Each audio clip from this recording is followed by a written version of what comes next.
Well, today. Sorry about the change in time there. I had a little bit of a issue that I had to take care of this morning, but that's all taken care of now, and we're ready to start sewing. So, how is everyone doing? Did you sleep well? um,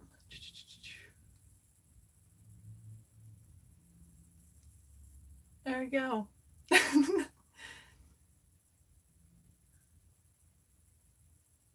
Anyways, good morning. So something else I forgot to talk about this last night, but to finish my skirt for the front placket, I cut 1 inch wide uh, strips that are going to go down the inside of the skirt. So I'll show you how I'm doing that once I get there. But yeah, the skirt has been hanging all night. I guess I should do an intro for this video for anyone who is just joining. So if you are just joining, I'm doing a sew along for McCalls 7974. Last night we worked on the skirt, so we've finished the entire skirt, or I guess not finished the entire skirt, but we sewed up the entire skirt with French seams, and it's all looking pretty good. Here, I'll move this so you guys can take a look. No, I'm gonna have to unplug you for a sec. Okay. So I've just got my skirt sitting there, hanging up, doing his thing. I'm gonna let it just hang as long as it can to try and get the bias out of the skirt, because I noticed there is some stretching going on, and that is because it's a rayon. So rayon really likes to do whatever it wants to. So I hope everyone is well. Okay, I have my entire project laid out in front of me again. For this project, this is the part where I'm deviating from the original instructions from the placket, or the pattern. I'm going to be lining my bodice instead of using a facing on the inside to finish it. And the reason I chose to go with a lining is because my fabric is quite sheer.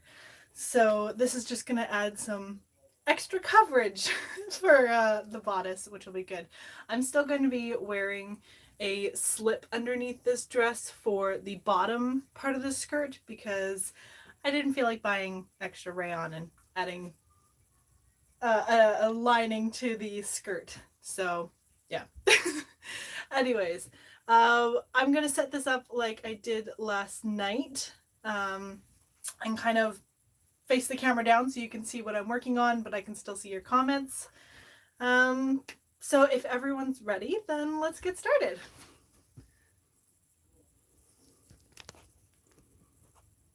Okay.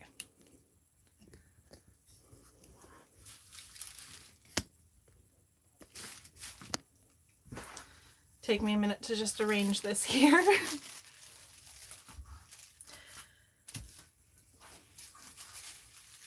Okay, I hope you can see all of that. So I have my midriff pieces, I have my yoke pieces, my back piece, and my bodice piece.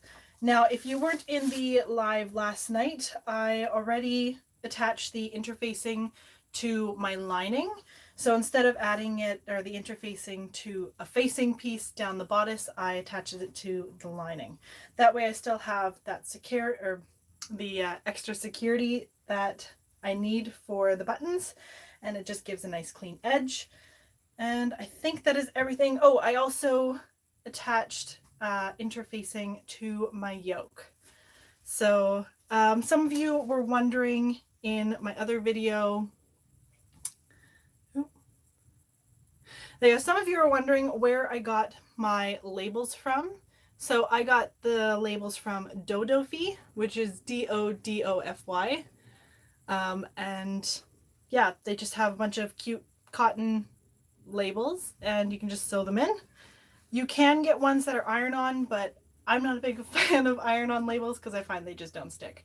So I just bought a pack of, I think it was 100 or 200, and it was like $15 for a bunch of personal labels. So that's really awesome. And that's not a sponsor. They're not a sponsor. It's just me saying where I got them because you guys asked. So anyways,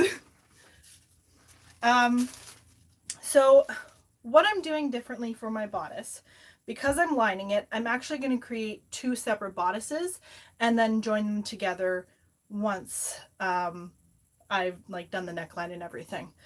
Or so essentially I'm going to work on the outer bodice and then the inner bodice and then join them together around the neck. I guess that's the easiest way to explain it. Yeah, so we'll just get started.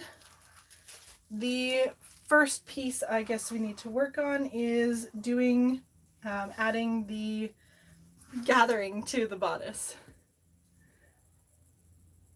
Decided to flatline your bodice. Okay. Cool. So because I ironed this yesterday, all my marks disappear, so I'm going to have to actually add my marks back for this pattern. So this will just take me a moment.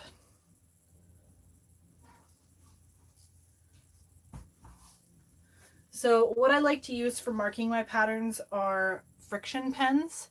They are heat sensitive, and so for the most part, they will disappear once you hit them with an iron, which is great, but also does have some downfalls, like when you need to iron something and you make your markings disappear. So yeah. So I'm just going to, make sure that these ones are correct. Okay, yeah, that one right there.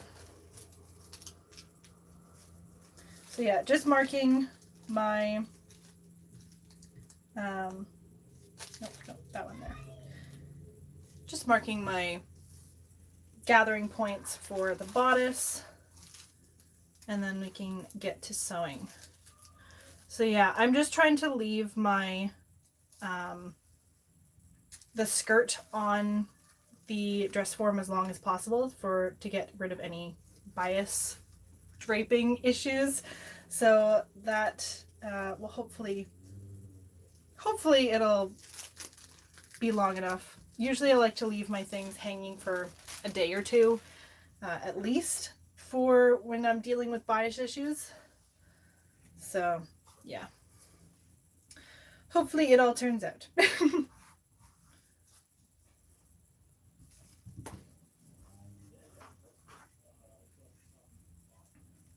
So you may still be able to hear my family in the background. They are heading out for the day again, which is exciting.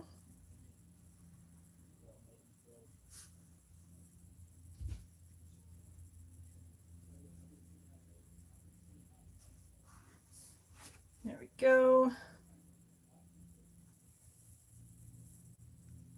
Yeah, I ended up staying up quite late last night.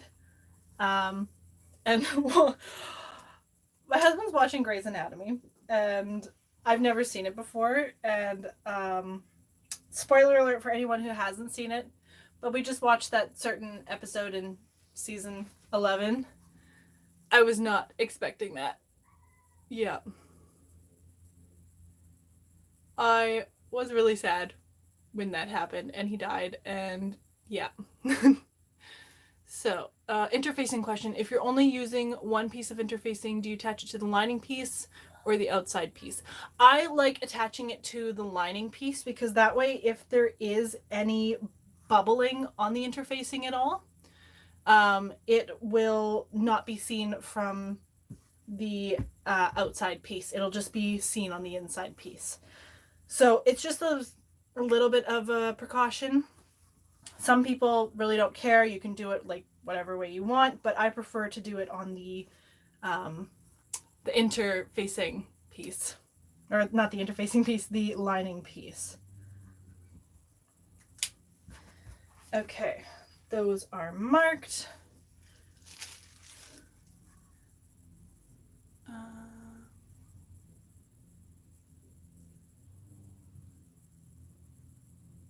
So Scenes puts her pieces back in the freezer to make the markings appear.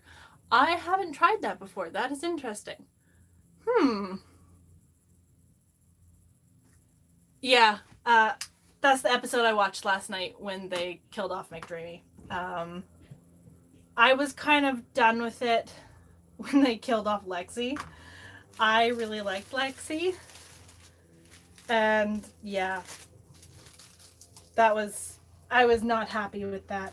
So I kind of stopped watching with him then. And then last night I just watched another episode with him and they killed off McDreamy. And I'm just like, what is going on? This is not okay. Sorry for spoilers for anyone who hasn't seen the show. Just be prepared to cry all the time because everyone's dead. McDreamy comes back? What?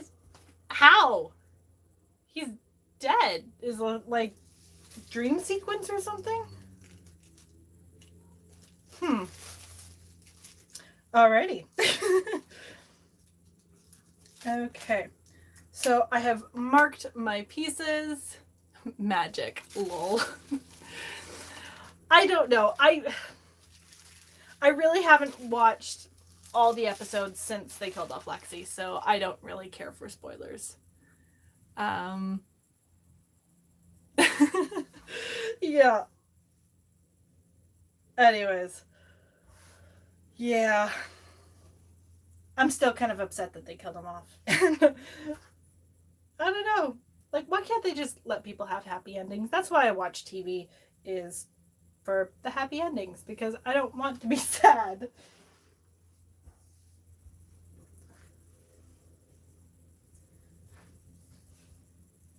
Okay, so I'm moving the pieces that I need to gather over to the sewing machine, and then I'll move you guys over there as well.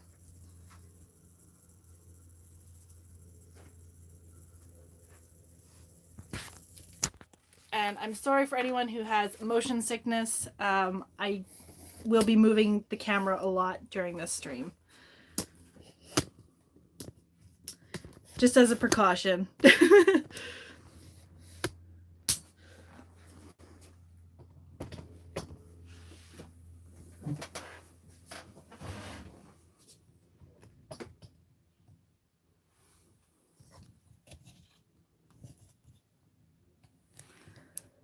Okay.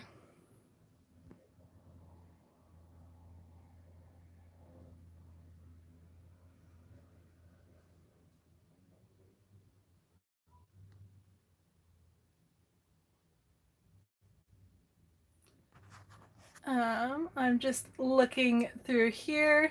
Good morning, swimming in a sea of estrogen. I hope you're well. I'm glad you came by to say hi. Yeah, I don't think they will kill off Meredith because she is the name of the show, and I think if they do kill her off, that's going to be the end of the show.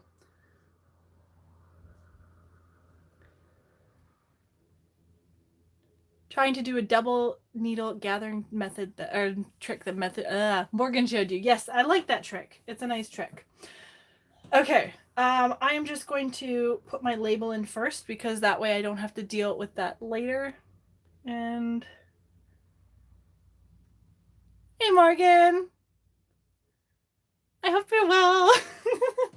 Okay. So for putting in the labels, they're really easy.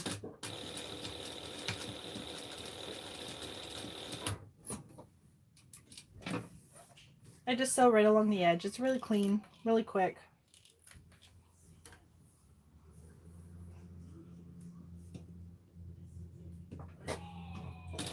Oh, my kids are not happy in the background. I'm sorry if you guys can hear that. They got home really late from the beach last night, so they did not sleep that well.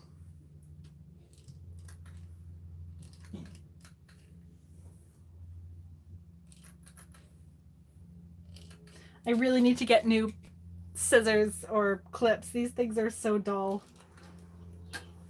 Okay, this piece can get set aside until later now.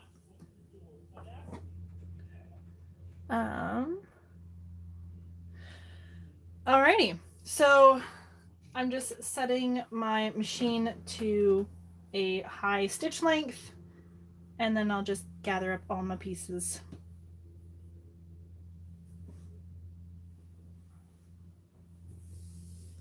Now, one thing that I've started doing, instead of doing the gathering right on the stitching line, I've started doing it a little bit over the stitching line and under the stitching line, so I can evenly gather my, or evenly spread my gathers.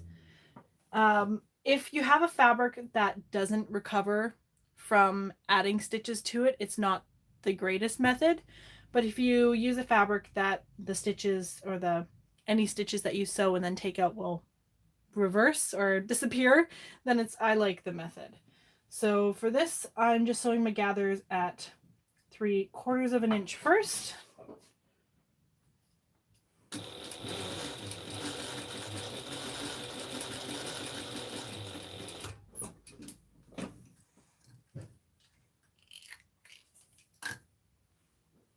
And there's going to be lots of gathering for this little bit because there's lots of stuff going on. Anyways, and then the next area I sew my stitches at is 1/2 an inch.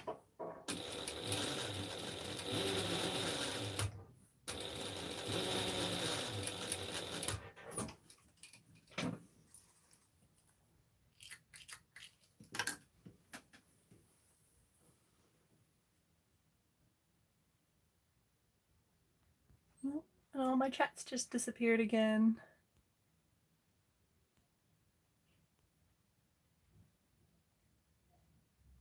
How useful do you find having 2 machines? I like having a couple machines.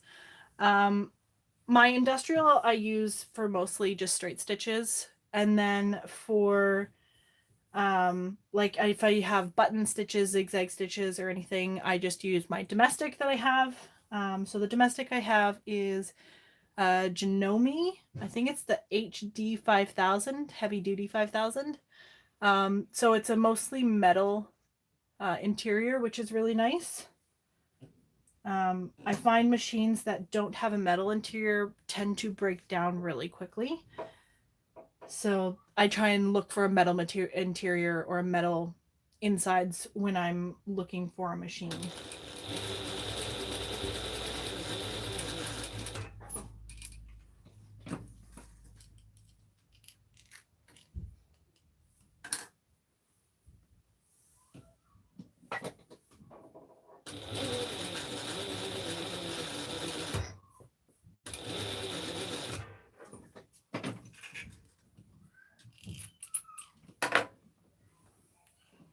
So I'm sorry, my comments keep disappearing today.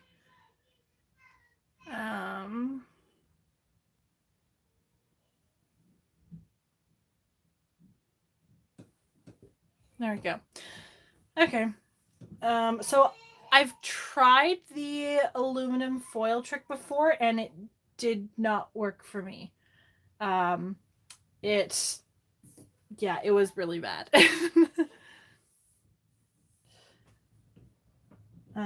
So yay if it works for you, but sadly it does not work for me.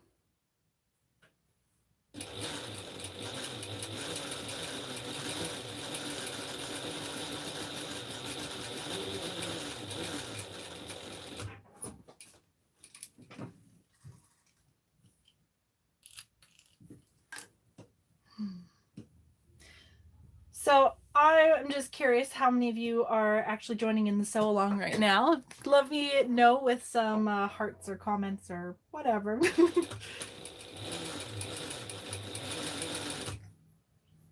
And if you are joining in the sew along, what part are you at? Are you at the same part as me? Roughly different? Let me know.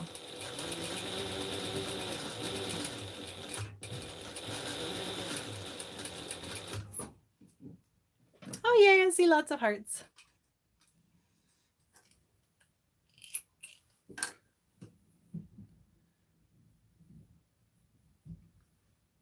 Skirt is in pieces, but you're joining the bodice. Yay! Stayed up last night to catch up. Finished at midnight.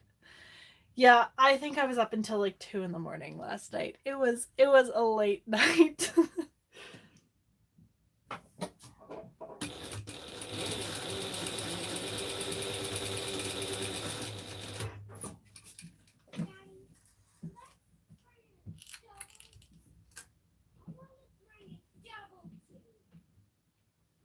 Oh, I'm sorry you couldn't find the pattern. Um, I thought I had given everyone enough time, but I realized that a lot of stores might not be carrying the pattern right now, so it's really unfortunate. Just watched my bell video. Thank you. Yeah, I had a lot of fun with that project.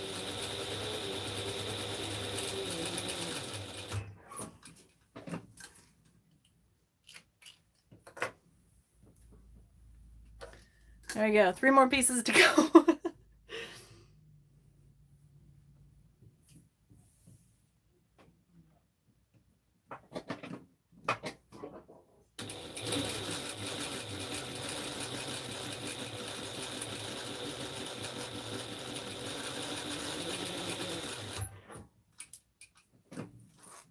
Oopsies.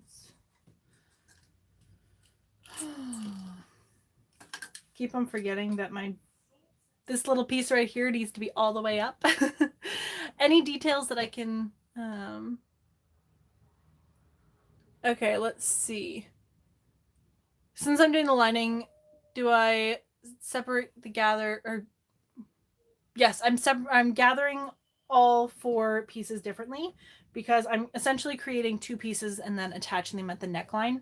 I was going to try a different way where I flatline the pieces together, but I didn't really like how it was going to be more difficult to then attach the midriff section. So I've decided to just do them completely separately and then attach them at the neck, which is how a lot of modern linings are done.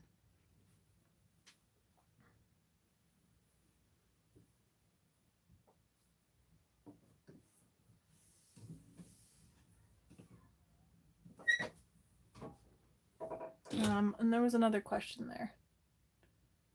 Any details about projects that I'm working on? I have got some very exciting projects in the works. So I have my projects planned out until about November because I've been trying to keep things moving along. So I'm not going to tell you everything, but I do have another exciting project planned for a another collaboration. So I'm doing another collaboration, and that video should be out. I think it's going to be coming out either July or August, depending on when things arrive for me here. Because the collaboration is long distance, and so I have to send things, and then they have to send things back to me. So that's going to be an exciting project. When you're doing 2 rows of gathering stitches, is it better to do the inside first or the outside first?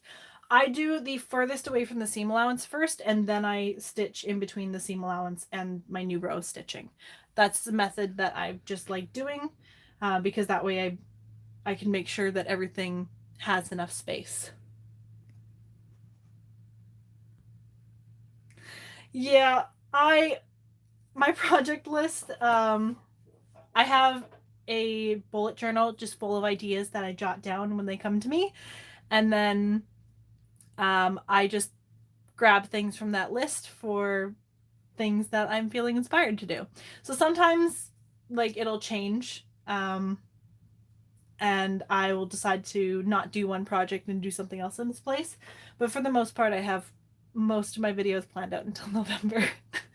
And also that way I can kind of figure out timing for things as well, because I don't get a hugely amount of time, a huge amount of time to sew for myself or for the channel, that I have to really schedule things to make sure that I can get it done in time.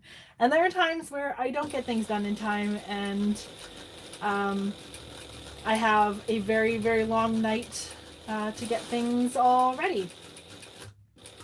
Yeah. Okay. Also for dinners, I'm horrible at meal planning too. Most of the time I figure it out, or my husband makes dinner. because yeah, food is not my thing. I'm not a foodie person. I wish I could be a foodie person, but I'm not.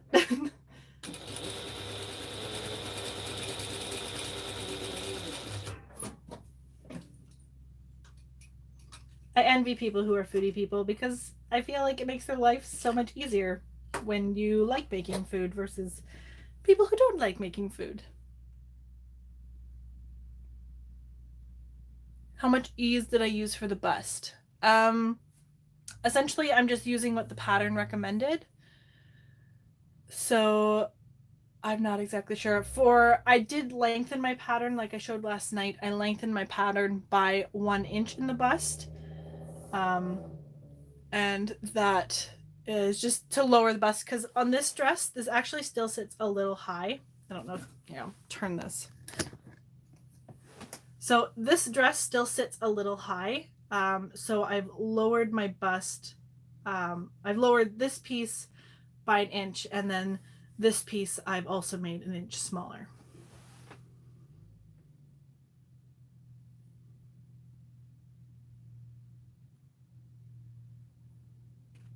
Oh no, you flatlined your piece backwards. That's really sad. I'm sorry.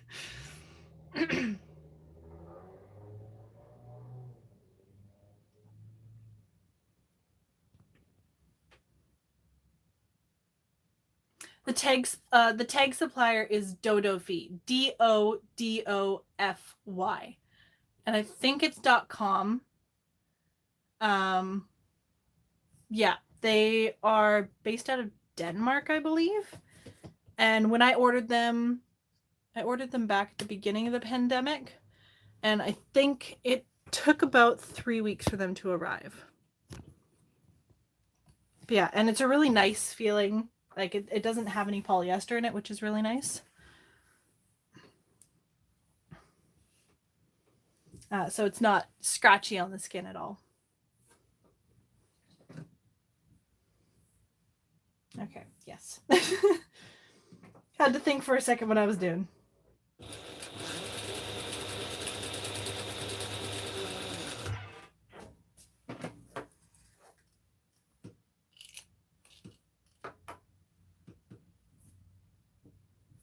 Yeah, the more you order from them, I think if you order at least 100, you get a 50% discount, which why not at that point? I think you can upload your own design, but I'm not 100% sure. I just used their text and then added a little rose image that they had.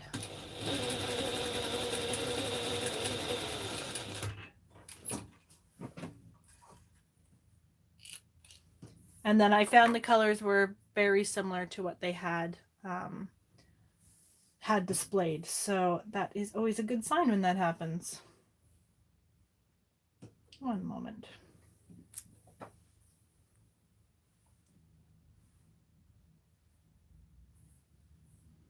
Just need to make sure these actually line up.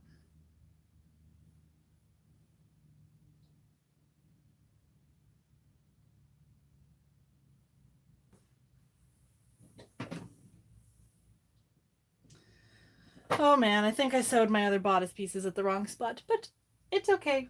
I can change that up later.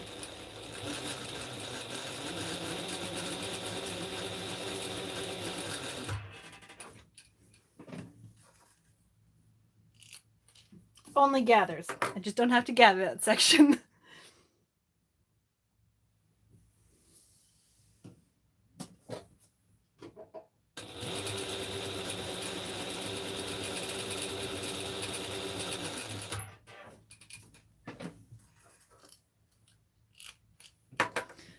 Okay, last piece, and then we can start putting together a bit more of the bodice, and then it's mostly just pinning. So that's always nice.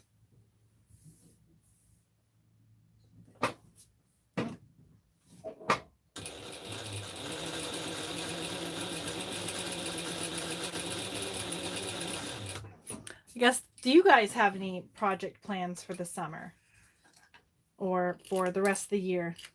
I'm always curious about how other people organize their projects and plans. Yeah. Might not have enough material to recut the bodice piece. Oh no!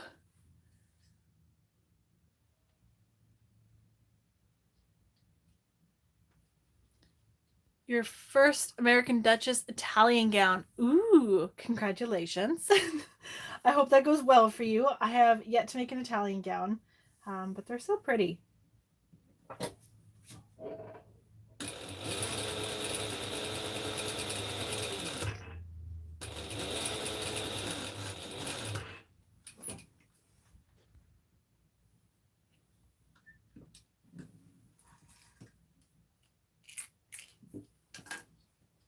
Yeah, I have so many projects that I'm one of those people that I'm very much like, what is it, dug from up. I see a project and I squirrel over to it. I have a squirrel brain, which is great sometimes when you're wanting to come up with ideas, but not so great when you need to finish said ideas.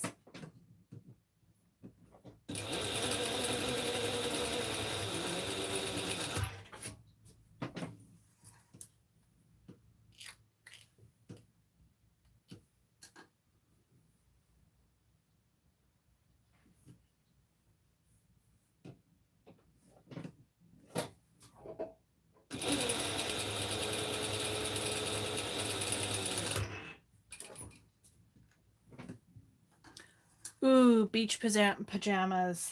I love beach pajamas. They are so comfy looking. Okay, if you guys are motion sickness, I'm moving the camera again.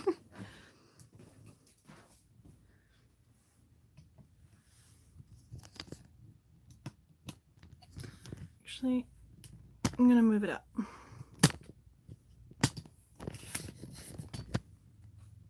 Hello! Sorry, guys.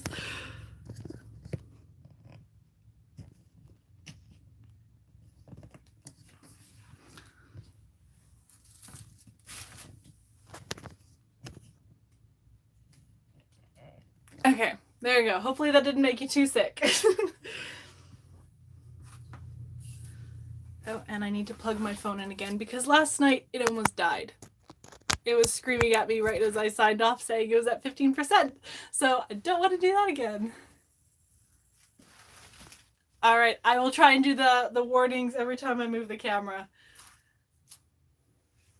Because I don't want anyone getting sick on this. Okay.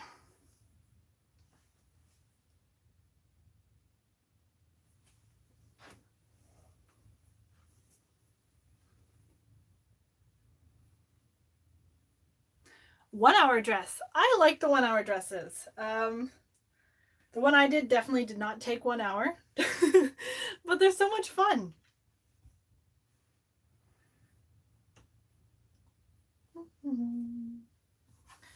Okay, that can go over there. Separate my pieces, and so they are going to be easier to do.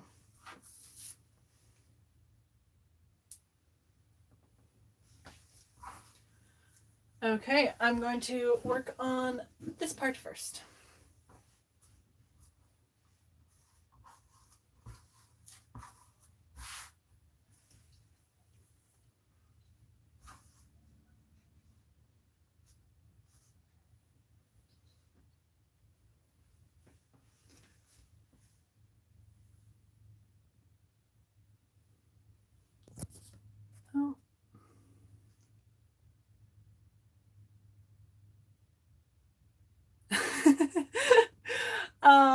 Yeah, I,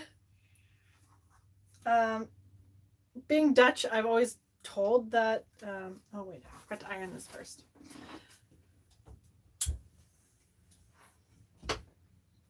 Anyways, I've always been told that Dutch people are very, very tall. I don't actually know if that is true, but it's true in my family. Like, my younger brother is 6'6".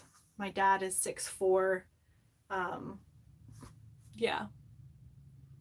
They're definitely, the males in my family are extremely tall, I guess, as well as the females. Yeah.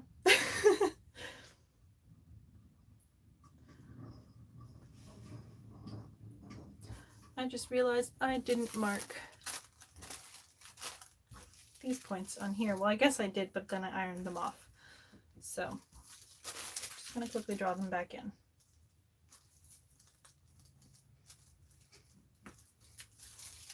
There we go.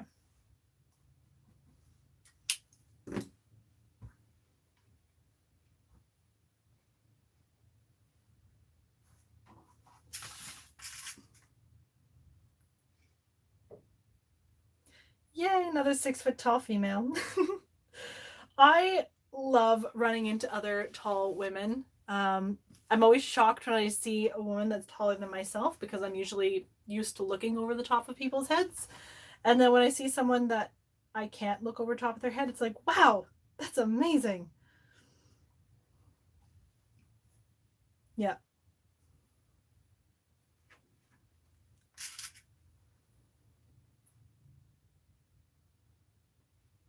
Oh, come on.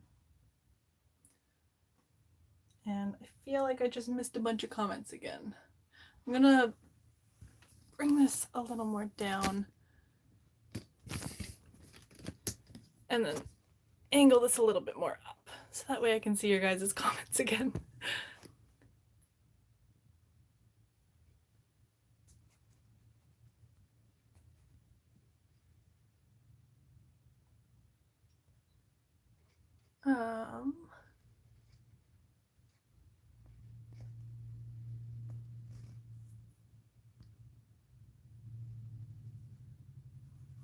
I love wearing heels. I'm okay. I want to say I celebrate my tallness, but some days I don't like it, but other days I do like it. It really just depends on the mood I'm in. But for the most part, I celebrate my tallness. I love being tall. I think there's just something so great about it. Yeah, I love being tall. And you'll notice this time I'm putting my pins in this way. I don't know if you can actually see that. I'm putting my pins in this way this time because I have gathers. It'll just make it easier later on.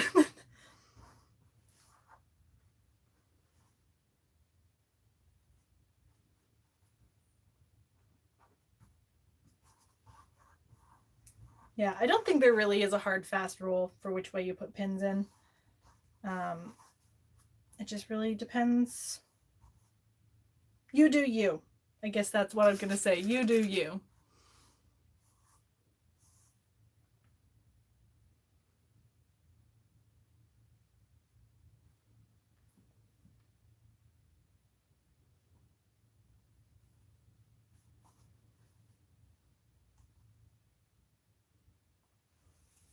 Yeah, I used to be 6'1" and now I'm 6 feet. After having kids, I lost an inch. So, yeah, that was weird.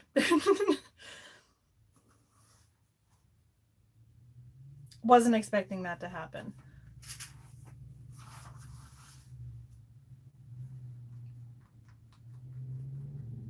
So I don't know if you can see. Okay, let me move that. When I'm doing gathers, to kind of make the gathers more even, well, there we go. Do it this way. I'll put my fingers on either side of the gathers and then just use a pin to kind of move them around. And that way I can get nice, smooth, even gathers. This is something that my teachers actually taught me in school.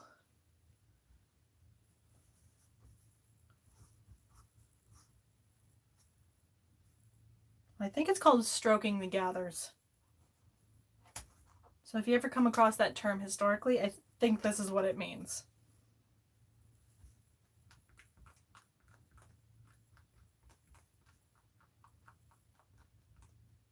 Because essentially you're just stroking the gathers.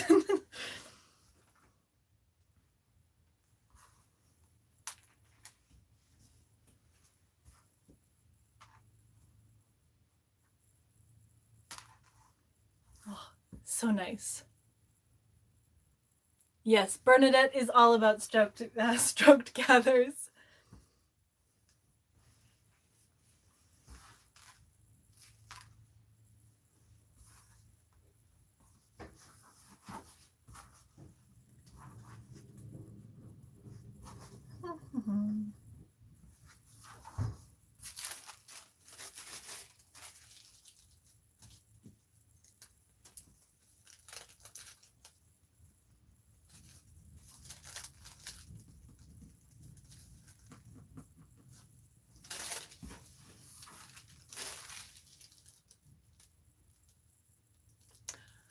When I had kids, my feet went from a C width to a D width. So a lot of my cute shoes from before I had kids no longer fit me, which made me really sad. Yeah. So I don't recommend buying a lot of cute shoes before you have kids if you plan on having them. Because it'll just make you really sad when you don't fit them anymore.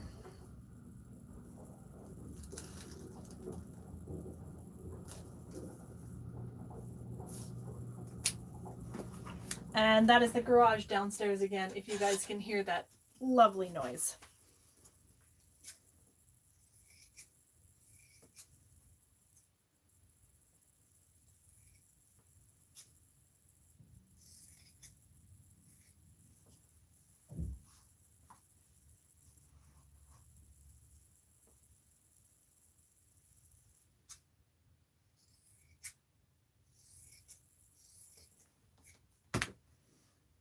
There we go. Just trimming off the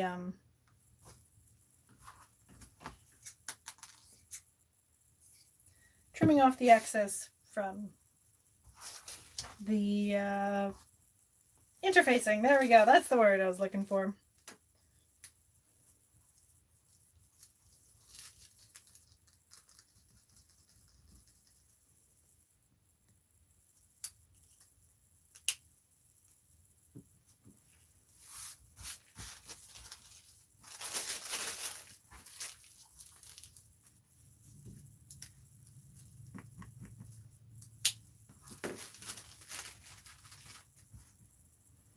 Okay, my pieces are marked again. I can start attaching the lining bodices together.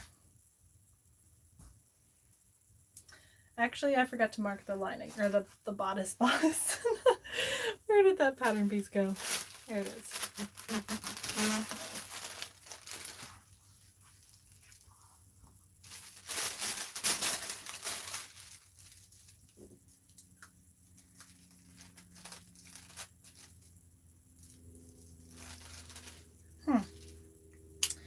It is not there anymore.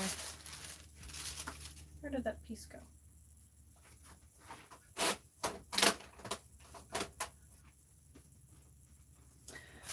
Okay, whatever.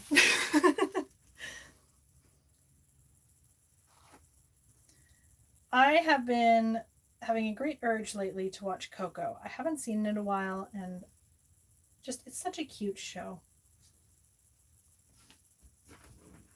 Where did I put my pins? Yeah, I'm definitely feeling like I'm wanting to get back on a Disney kick again. Not that I've never ever like been off a Disney kick, but Coco is just such a cute show.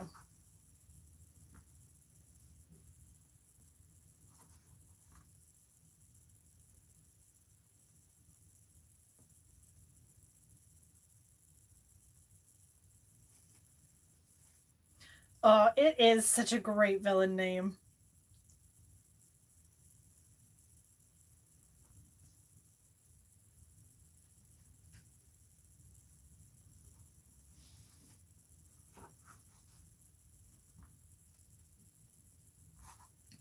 I bawled like a baby the first time I watched Coco. So many emotions.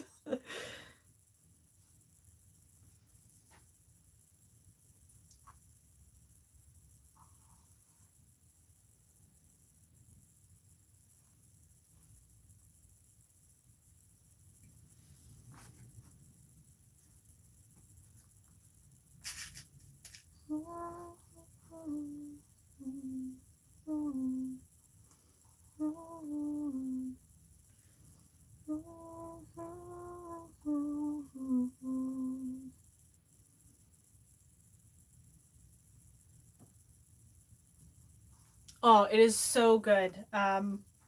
Yeah, definitely recommend watching Coco the first chance you get. My kids absolutely love it. I think another good one is actually Book of the Dead. Uh, that one's actually really interesting as well too.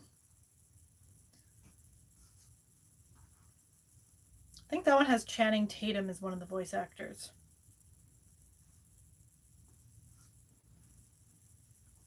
Another actor that I had a huge crush on when I was younger.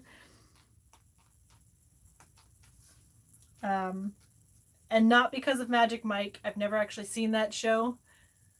Um, it is, what was it? The dancing one that I first saw Channing Tatum in. Um, the ballet girl. I can't remember the Step Up. Maybe Step Up. I don't know. Book of Life is not by Disney, but it is an animated film for oh, can't remember exactly what happens, but or the premise is this girl. Um, you know what? I actually can't tell you anything about it because I will just spoil the entire thing. But it's really good. The song that he sings, one of the characters sings, is so good. Um, I can't say anything about it, otherwise I'm just gonna spoil it. So I'm gonna just stop talking about that show. But it's really good. Definitely recommend watching it. I really enjoyed it. My kids really enjoyed it. Um, Definitely a good show.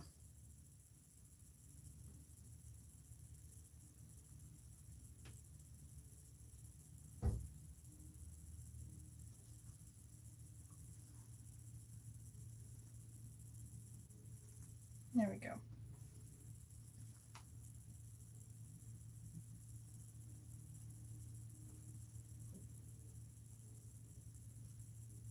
Forgot that rayon likes to move so much. It's such a nice fabric when you're wearing it, but it's not that fun to sew with.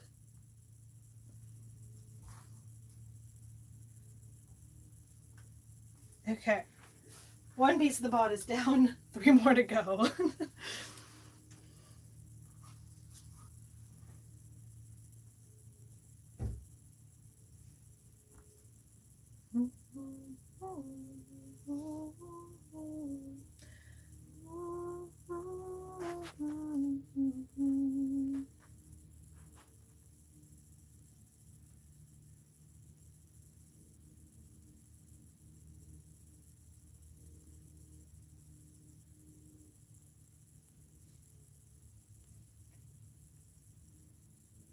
um,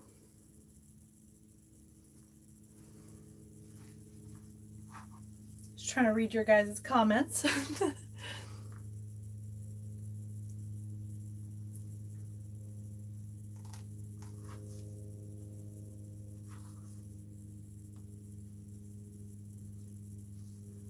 Yeah, this would be definitely much easier if I had another monitor where the comments actually stayed visible, because with it on my phone, the comments do keep disappearing, which is unfortunate. So I have to touch the camera or the phone every time to make them appear again, and then you guys get jiggled around. So that's no fun. Hopefully, it isn't too much making you sick.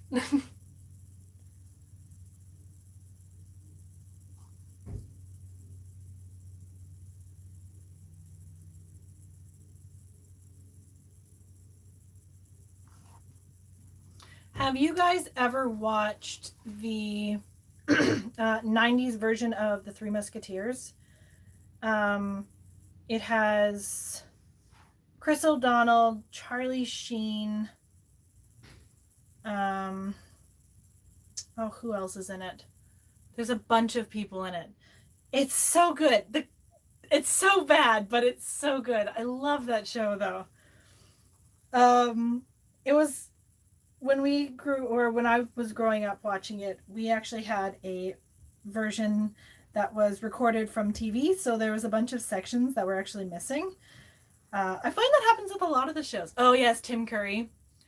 Tim Curry is an excellent villain.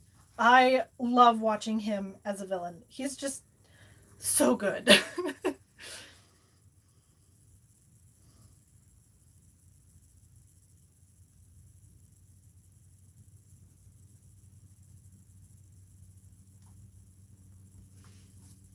Yeah. I think Tim Curry is my favorite villain. He's just so good.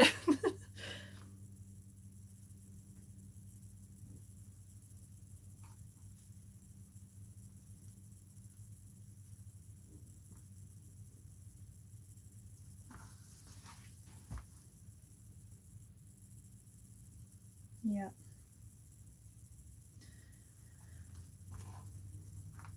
Are there any films from your guys' childhood that you just absolutely love? Like one that you think of like that was the epitome of your childhood?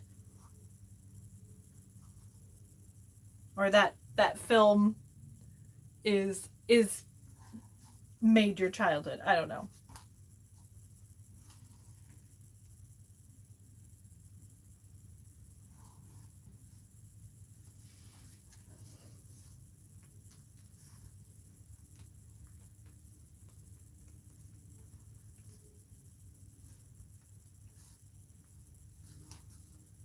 Labyrinth. Yeah, Labyrinth is so good. Tim Curry is in Home Alone? Oh, he's in the second one, isn't he? I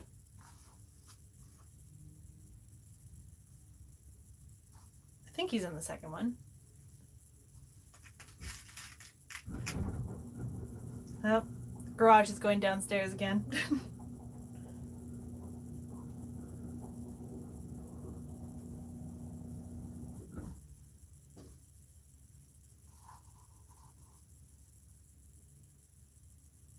Lord of the Rings. I love Lord of the Rings. Show is so good.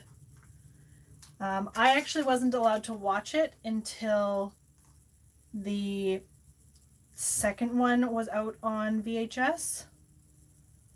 And so the only one that I actually saw in theaters was The Return of the King.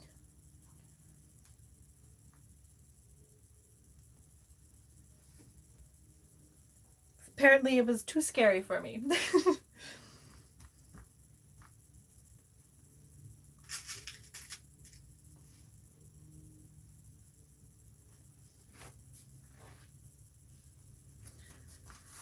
Okay, getting closer.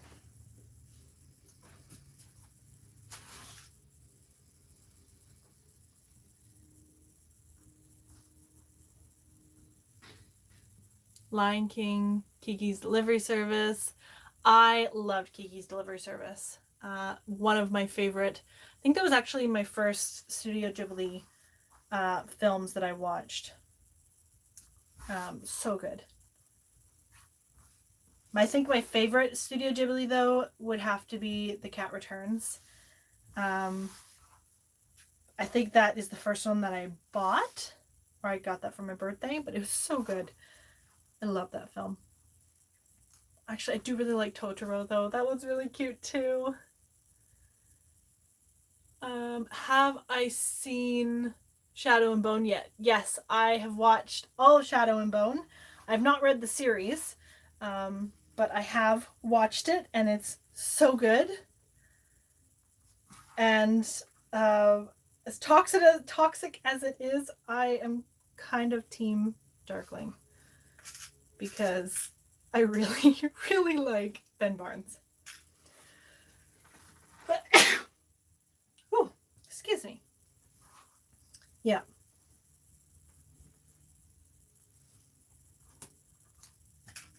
Thank you. Swan Princess. Yes, that is another classic.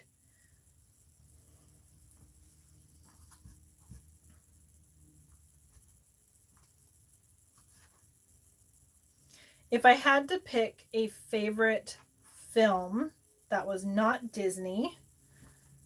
Swan Princess would definitely be high up there for princess films. Also Anastasia. Which, does Anastasia now technically count as a Disney princess or not? Because Disney's owned by, or Fox is owned by Disney. Like, does she count now or no?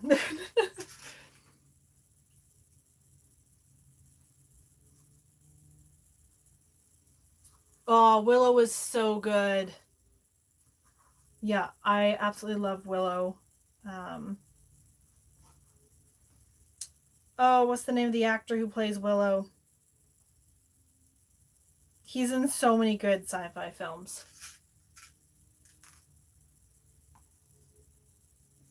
Supposed to go by when it was released. Okay, so she doesn't count as a Disney princess then.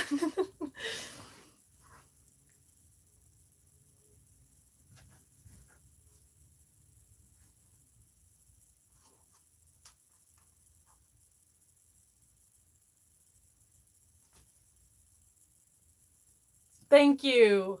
Yes, Warwick Davis. Yeah, he is such a good actor. I really enjoy his stuff. He was also in Star Wars, wasn't he? He was one of the Ewoks? I think he was one of the Ewoks.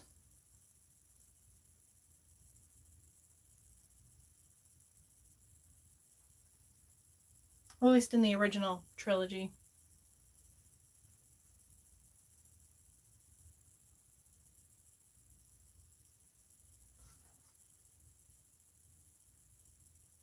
If I watched Solo, I have not watched Solo. I haven't seen most of the new Star Wars. Well, actually, the latest Star Wars film I've seen is Mandalorian, because my brother gave me his password. Yeah, that's the newest Star Wars film I've seen, was The Mandalorian. But otherwise, I haven't seen the last two movies. Jedi Council member in the prequels.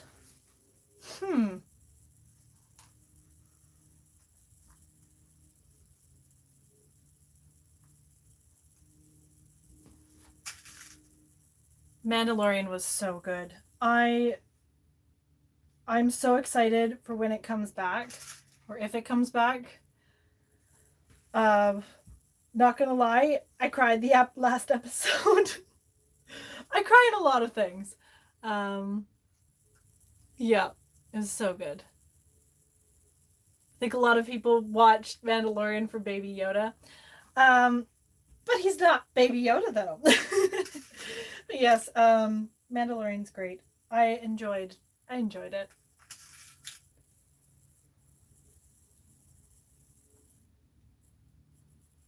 The child, or what's his other name? Starts with a G. Gorgog? Grogu. Yes.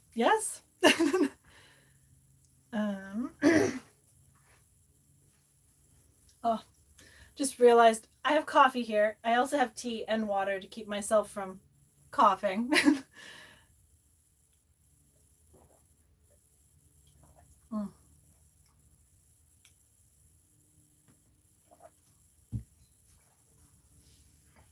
I really enjoyed that series.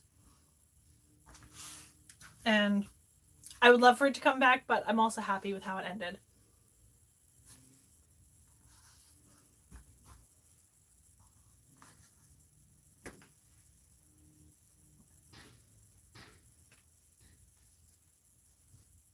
There was another series.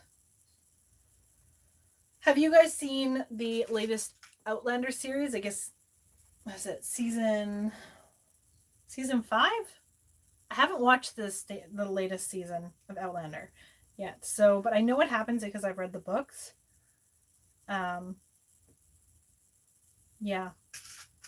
I don't know why. I haven't wanted to watch season 5. Um, I think it's partly because I really don't like uh, how much happens to the characters in in Outlander. Like, I really like the series, but there's a lot of rape and there's a lot of gore, and I really don't like that.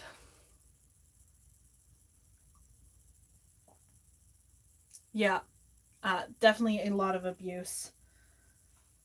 It's I like it for the storyline. I don't like it for the gore. I like it for the costumes. I don't like it for the sex scenes. Like, seriously, if I could watch Outlander without the sex and without the gore, I would love it. And some people may not agree with that, but uh yeah, I don't know.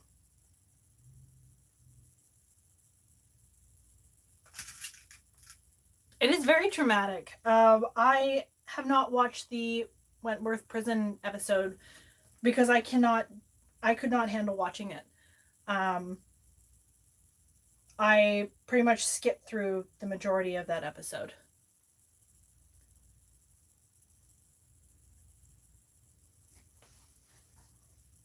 Yeah, it was too graphic, too violent for me.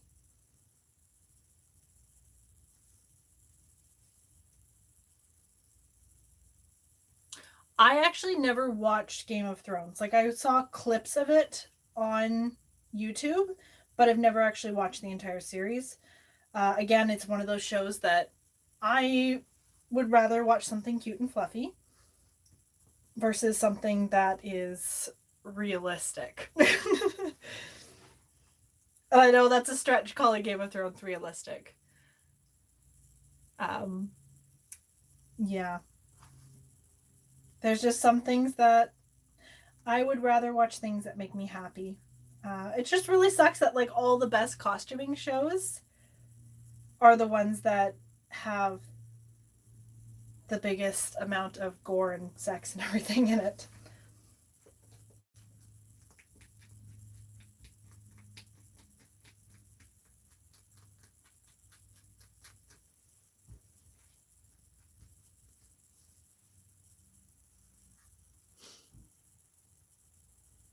Yeah.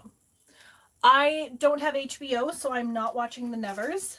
Um, the premise of it sounds really interesting, though. So I watched Bernadette and Abby's reviews of it, and they looks pretty good.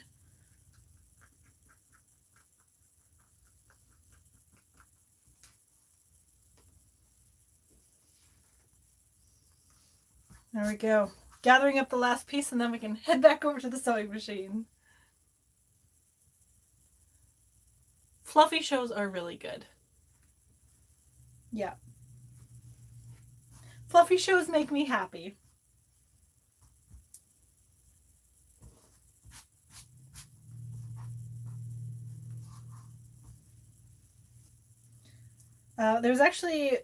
There's a fantasy show, The Secret of Moonacre. Yeah, thank you. I love the cacti print. It's so cute, and I think it'll be just adorable. Um, yeah, there's a fantasy show that I love that's more of a kid's show, but it's called The Secret of Moonacre, and it's so cute. It's so good. Uh, I the costumes in it are so adorable. Definitely enjoyed that one.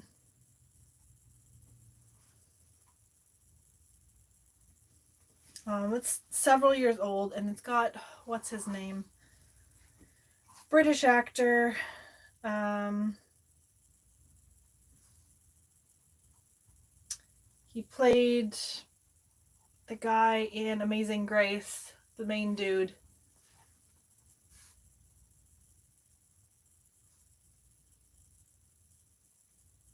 Anyways, yeah, that was a really cute show. Nevers has some nudity. Okay, good to know. Yes. Horatio Hornblower. Yes, that actor. Um, so good. I can never pronounce his first name though.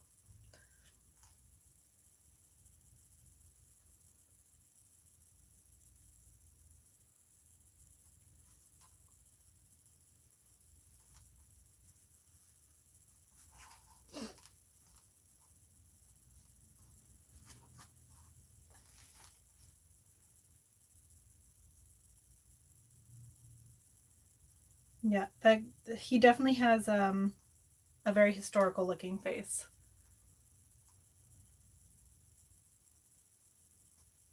Yoan? Okay. I will trust you guys.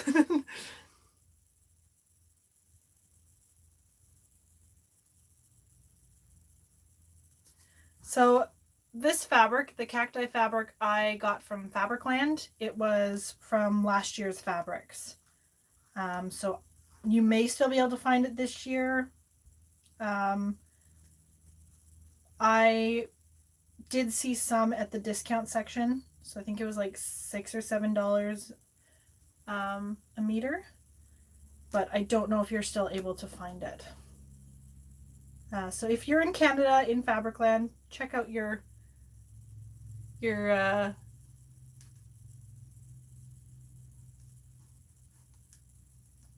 discount section and maybe you'll find this cacti fabric.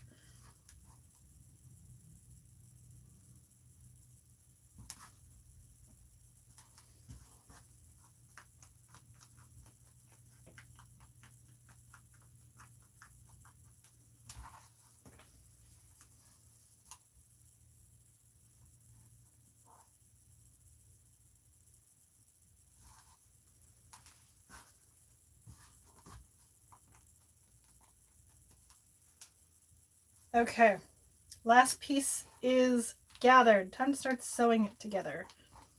Yay! Takes a little while, but it's getting there. Okay. Moving warning for anyone who gets airsick or sick from motion. Motion sickness? That's the word.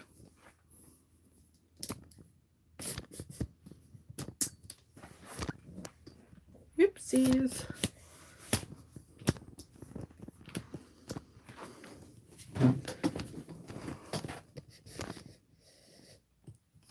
There we go. Okay. Motion is done. Done? No, almost done. There we go.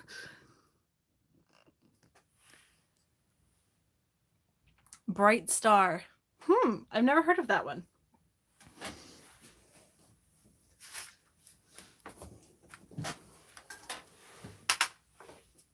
Have any of you ever watched The 10th Kingdom? I think it came out like early 2000s, maybe late 90s.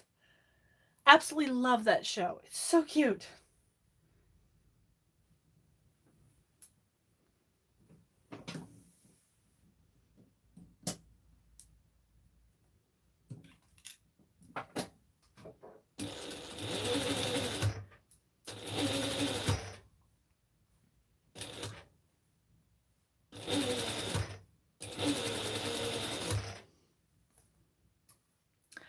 Another good one is The Fall.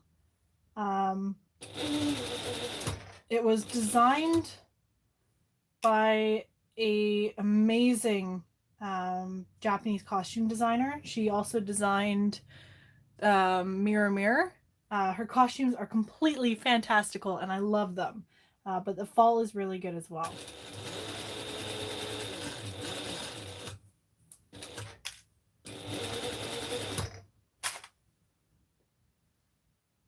Stardust. Yes, I love that film.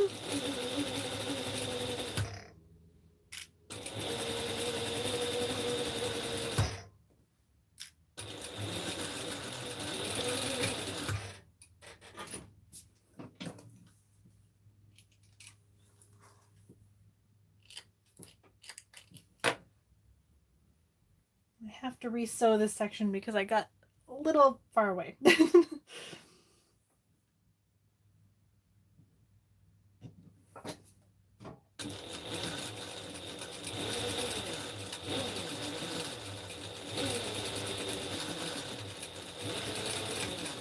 There we go. I have seen The Last Unicorn, and I actually played, not Weeza.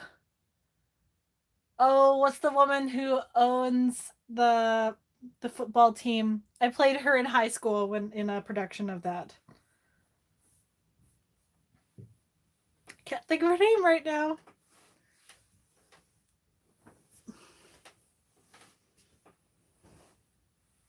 But yeah, Steel Magnolias was a pretty good show.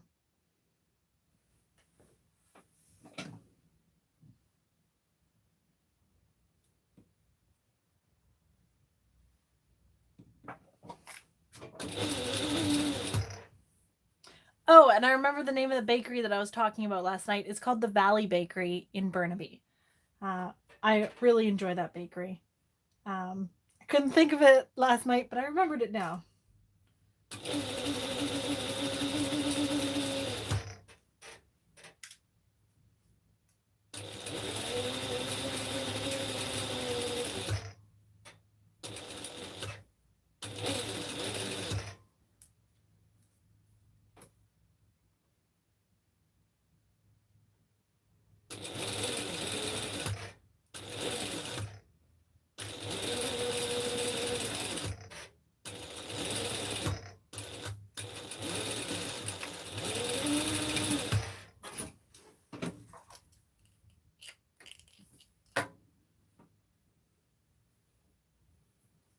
Oh, so good.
We are moving we are moving along pretty quickly with this bodice so far. So that makes me happy. I'm probably going to take a break at around the 3 or 3.5 hour mark again for lunch. So just as a kind of heads up for anyone.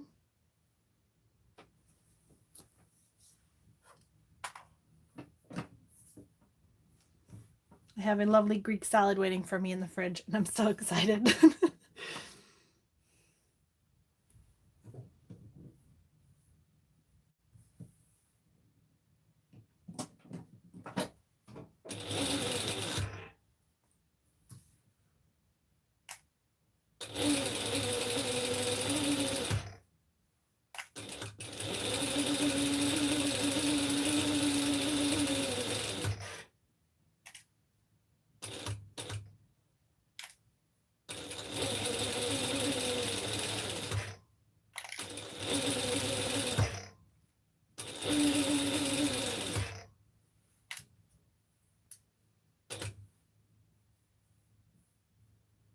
Oopsies.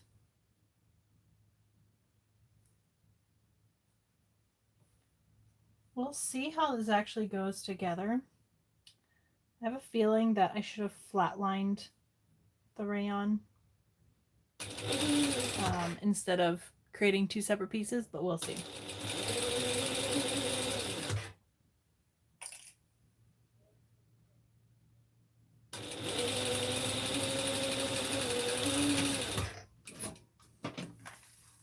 Kind of nervous about it. I hope it goes well.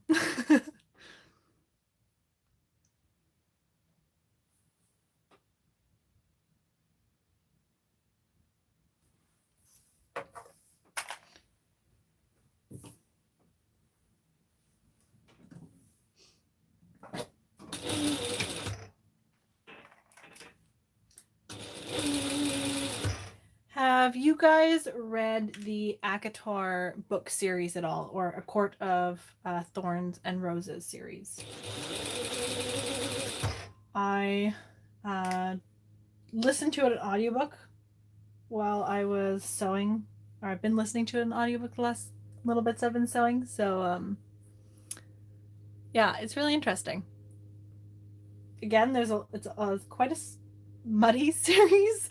The latest book was really awkward to get through. I could have gone without the smut, but yeah, it's an interesting series.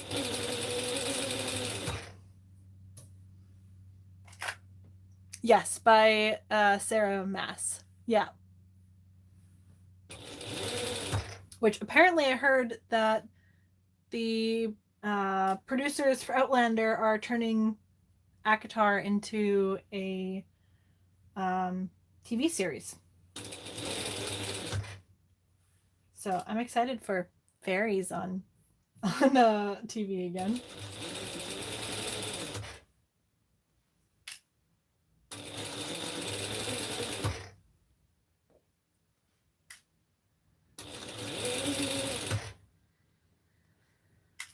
Speaking of fairies, actually, I just finished reading, what was it? The Cruel Prince series. That was very interesting as well.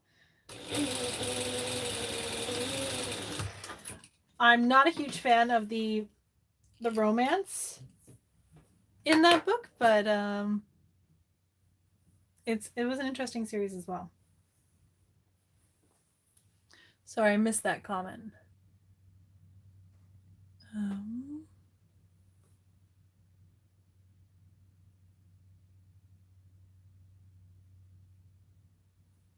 I haven't listened or read the Throne of Glass series. I've heard great things about it, but I haven't gotten I haven't grabbed the audiobook for it yet. Yeah. I don't know. I love fantasy stories. I love like I will say I hate how Mass played Tamlin dirty. I loved his original story. Like I have, where is it?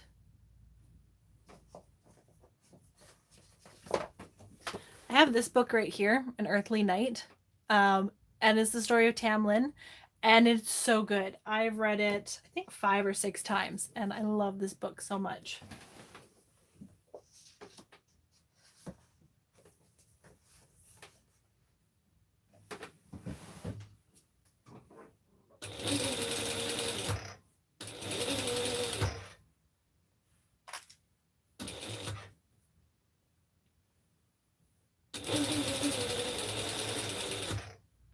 Speaking of books, do you guys have any favorite books that you've read lately?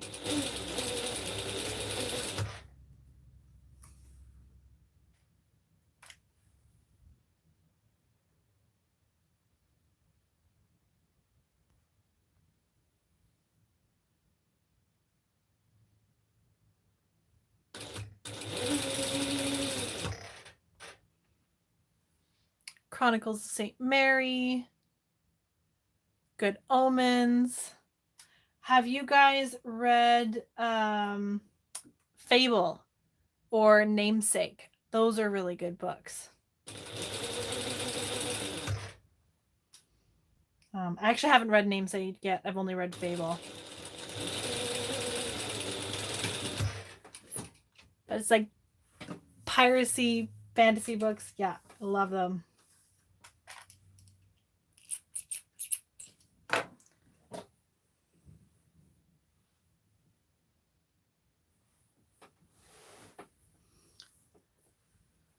Okay. Motion warning again.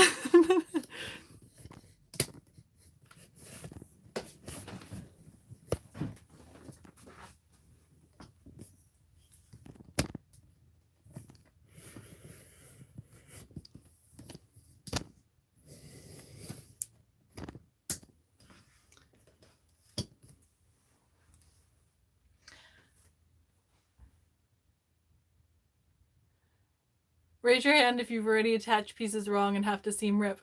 That was me yesterday. The very last stitch I put in last night, I had to seam rip things. Yeah. Okay.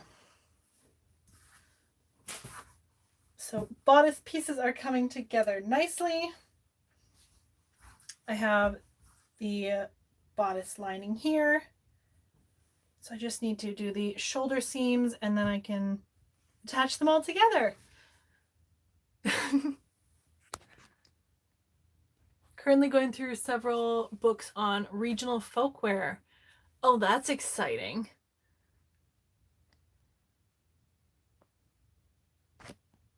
I would love to one day recreate a 17th century Dutch outfit. Being Dutch, I haven't actually worn a lot of traditional garments, but I think it'd be so much fun to recreate a 17th century Dutch outfit.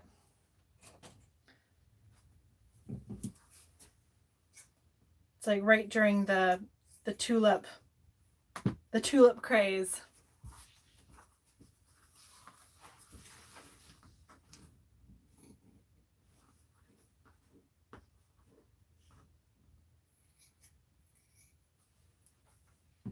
It's crazy to think that you could buy a tulip or a tulip bulb for the price of a house during that time. Oh, what a world we live in.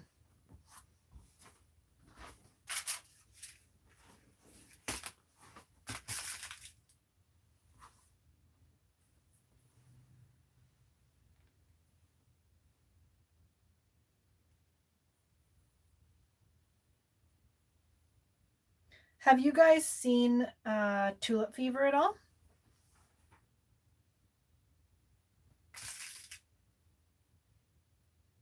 I'm trying to think when that came out. I think it was 2000s.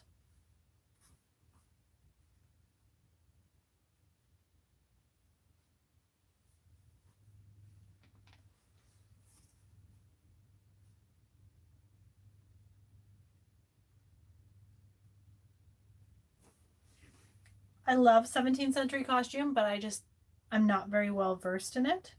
So I think it's something that I would love to get more into one day. But I'm kind of nervous because there's not that much information for it out there. And yeah, I have, which book? I have these two books, which is 17th century women's dress patterns. Very good books if you guys are looking for 17th century patterns. So I really like them. They are they're put out by the V&A.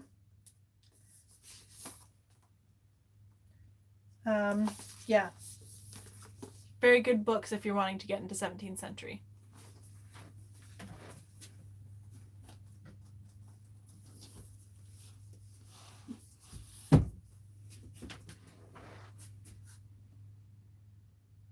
Oh man, you just spilled a cup of coffee. That's horrible. No. I like try to keep my drinks on that side. I have mini. I love this cup.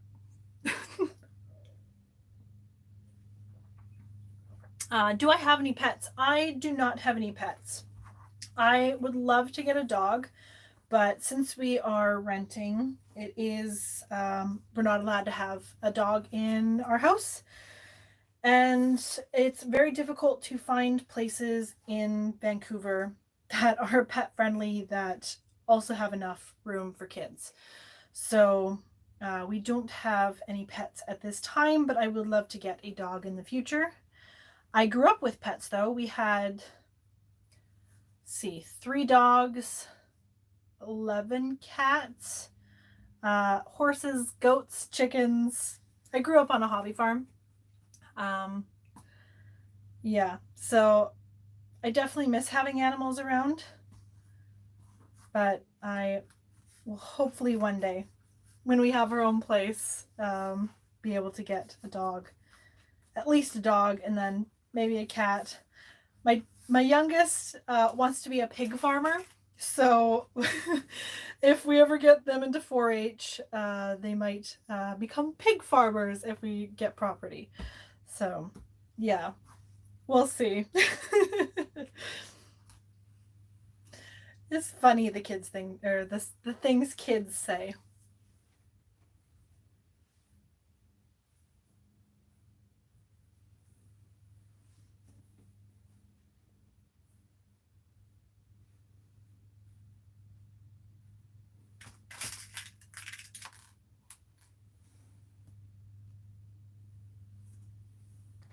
Mm-hmm.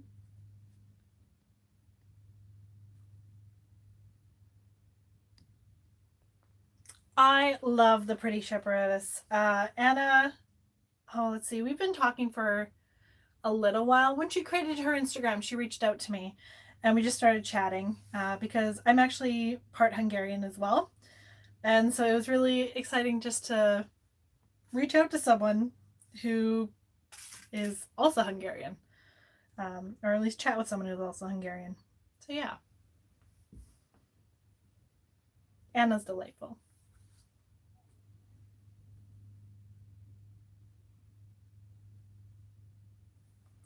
Kind of feels like hanging out with friends. I'm glad. That is kind of my goal for these sorts of videos. You have comfortable silences and you're just chatting about anything and everything. Or at least I find them comfortable silences. I don't know about you guys.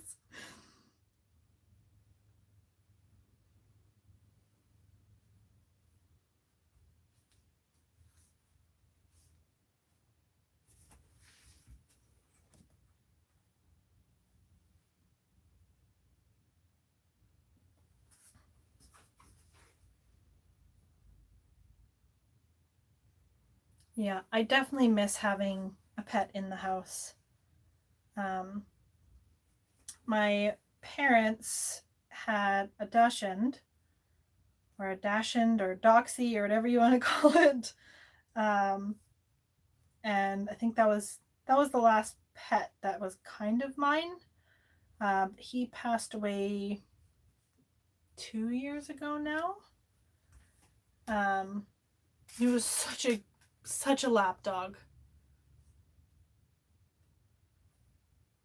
You raised a hog in 4-H. Did you enjoy it? How difficult was it?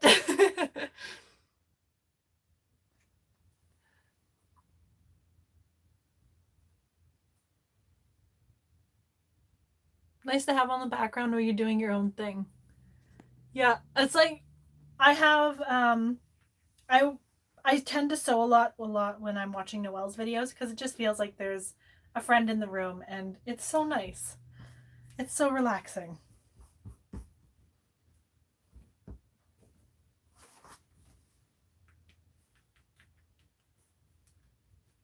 Something I've definitely missed. I think a lot of us sew watching slash listening to Noelle's videos. Yep. It's just so nice.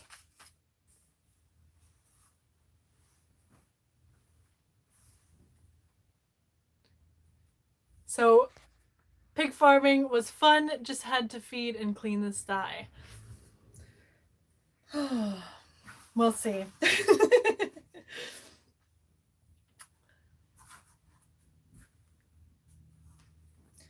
Yeah.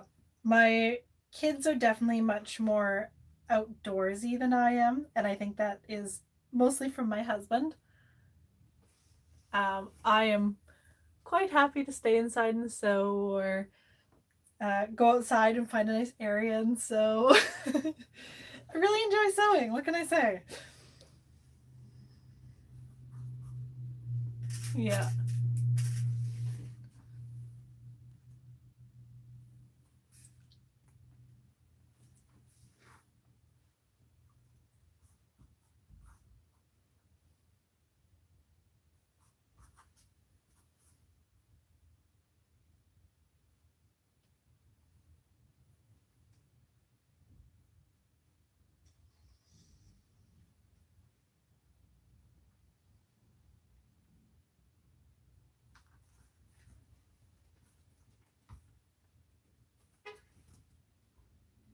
There we go.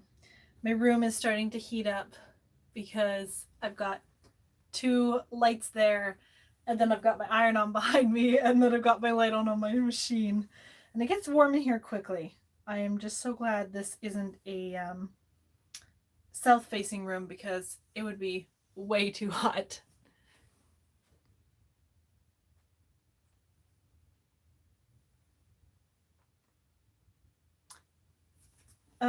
For the Tender Loving Care Caftan, or the TLC Caftan, I used a rayon.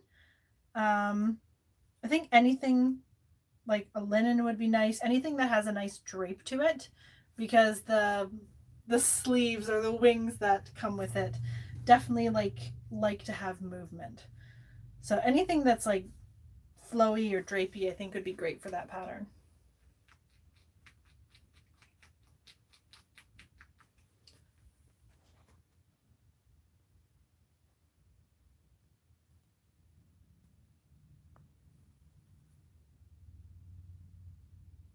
Is it weird as a YouTuber, you and Noelle and Bernadette and Rachel and so many other people are kind of like friends, kind of feel like friends, especially during the pandemic? Does it feel weird?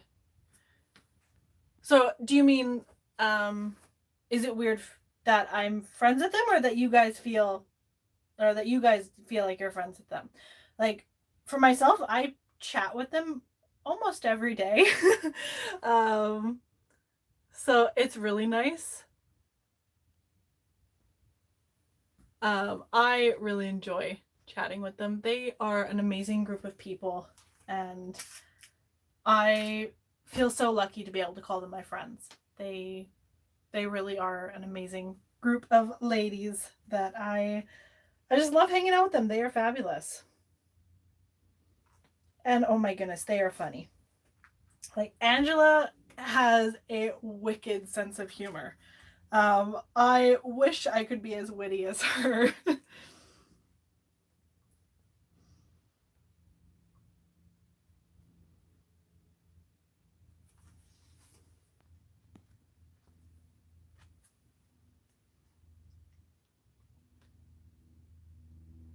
Oh, if I meet a fan. So I've met a couple people now, and I think as long as people are respectful, and I don't have any problem meeting with people. It's just the main thing is like they're respectful. I'm a regular human. Um, there's nothing that special about me. I film myself and edit and talk to it or upload it onto YouTube. So I think as long as people are respectful, it's fine. Um, yeah. Um, but also, I guess the flip side of that is, as much as like you kind of know us, or know me, there is, you aren't seeing the full spectrum of me, I guess. Not saying that I put on a character. I just don't show my entire self, because there's things that I like to keep personal to myself, or to my family, or just things that I like to keep private. So, like, as much as you see me, there are still things that I don't share online. And I think it's good. I think it's good to have some separation between, I guess, personal and work. Because even though it is partially work, but it's also, I really enjoy it. It's a lot of fun for me. Um, but it's a lot of long hours. Um, and there are times where I don't know where I was going with this. Yeah, I completely lost my train of thought. Boundaries. Boundaries are a good thing, yes.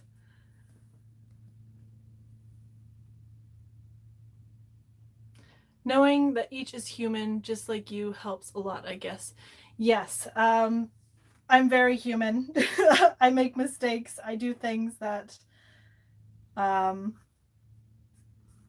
that probably, I don't know. I don't know where I was going with this. But yeah, we're all human. And even if we have like I can't believe 50,000 of you follow me. It's kind of mind-boggling. Like when I started this, I thought maybe 1,000 would join, but I've been doing this for several years now. I guess coming up on what, 8 years this year. I guess it'll be 8 years in May that I officially started my Robe La Francaise series, and then I started this channel back when I started university, so that was over 10 years ago. It wasn't called Enchanted Rose Costumes then, though. I can't actually remember what I called it then. But yeah, I've been doing this for a while.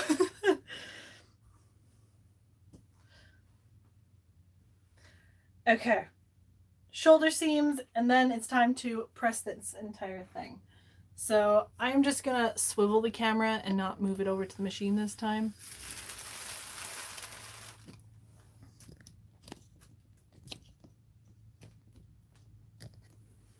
There we go.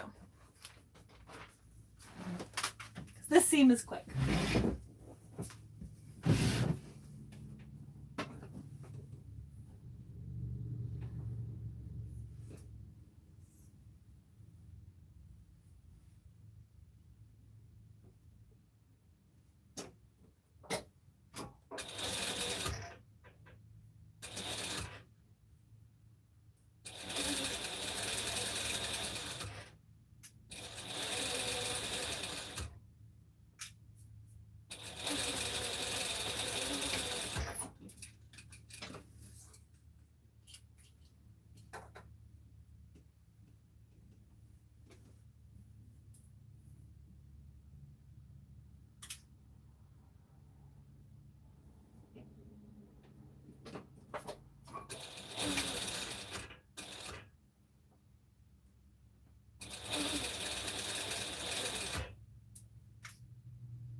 One down.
Alrighty, motion warning. We are moving over to the iron.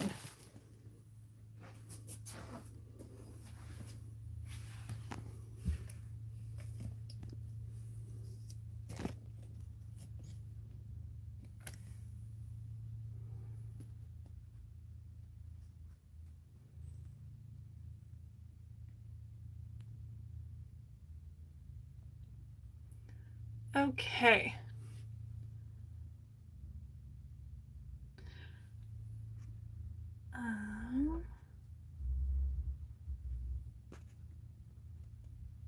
Did I have instances where people felt entitled to my talent or skill? Expect me to do something for them because I'm capable. I have had people ask me to make them elaborate ball gowns for little to nothing, but for the most part, most people are respectful. Some people will ask anything because that is their character. So it really, yes, I've had some people ask for some ridiculous things and try and take advantage. Um, and when I was younger, I totally went for it because I didn't have the experience I have now. Um, but it, I guess for the most part, since starting YouTube, I've not really had people try and take advantage of me. But before I started YouTube, yes, I have had people try and take advantage of my work, or try and take advantage of my skill.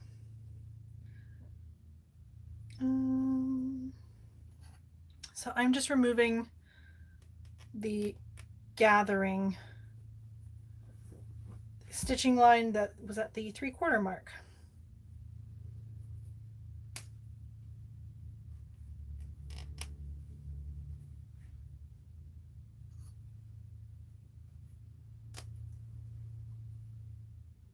Pulled the wrong string, so it tightened it all up. Hate it when that happens.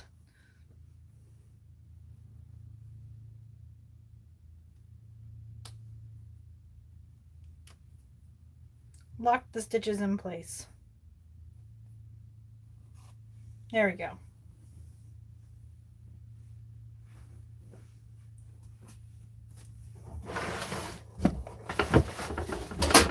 Ooh. Seam ripper's fine. That's always a scary thing. Okay, so because I am lining these, I'm going to press my seams open instead of pressing them towards the yoke or towards the bodice or midriff. So this will just give it a nice clean opening on the inside, and it'll be nice and flat once I attach the other pieces, or I guess attach the lining to the inside. And I'm not pushing too hard down. I'm mostly just letting the iron kind of glide over it. Thinking of your own YouTube channel, is it a good idea? Yeah, go for it. YouTube is fun. It's a lot of work. It's not an easy thing to do. But I definitely enjoy it. There are some days where I'm like, why do I do this? I should just not do this anymore. And then those are usually when I'm having a really bad day. But for the most part, I really enjoy it. It is a lot of work though. So I would like, before you go and like buy stuff, like an expensive camera or anything, definitely like test it out. If you have like a regular phone, what is it? Can't think of the words. Just like film something on your phone. Use free editing software when you're first starting out. YouTube has a bunch of music that you can download for free in the YouTube area. So like if you're gonna try it out, definitely have fun with it. Don't stress out about making your first video perfect, because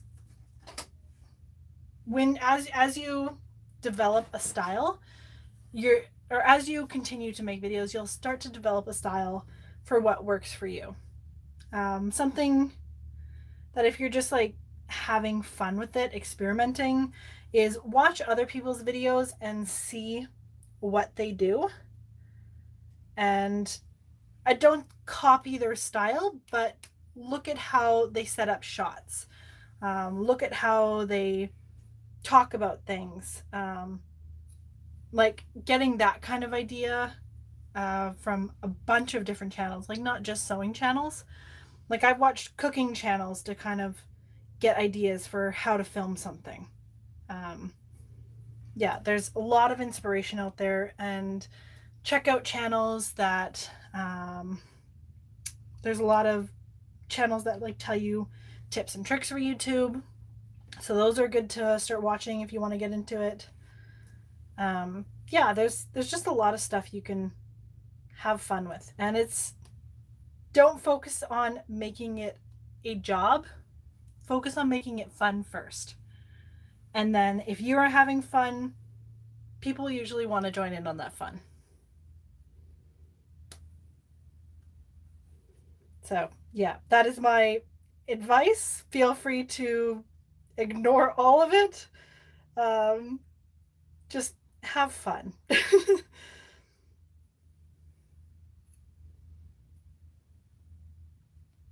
I don't know if that was helpful anyway at all, but yeah.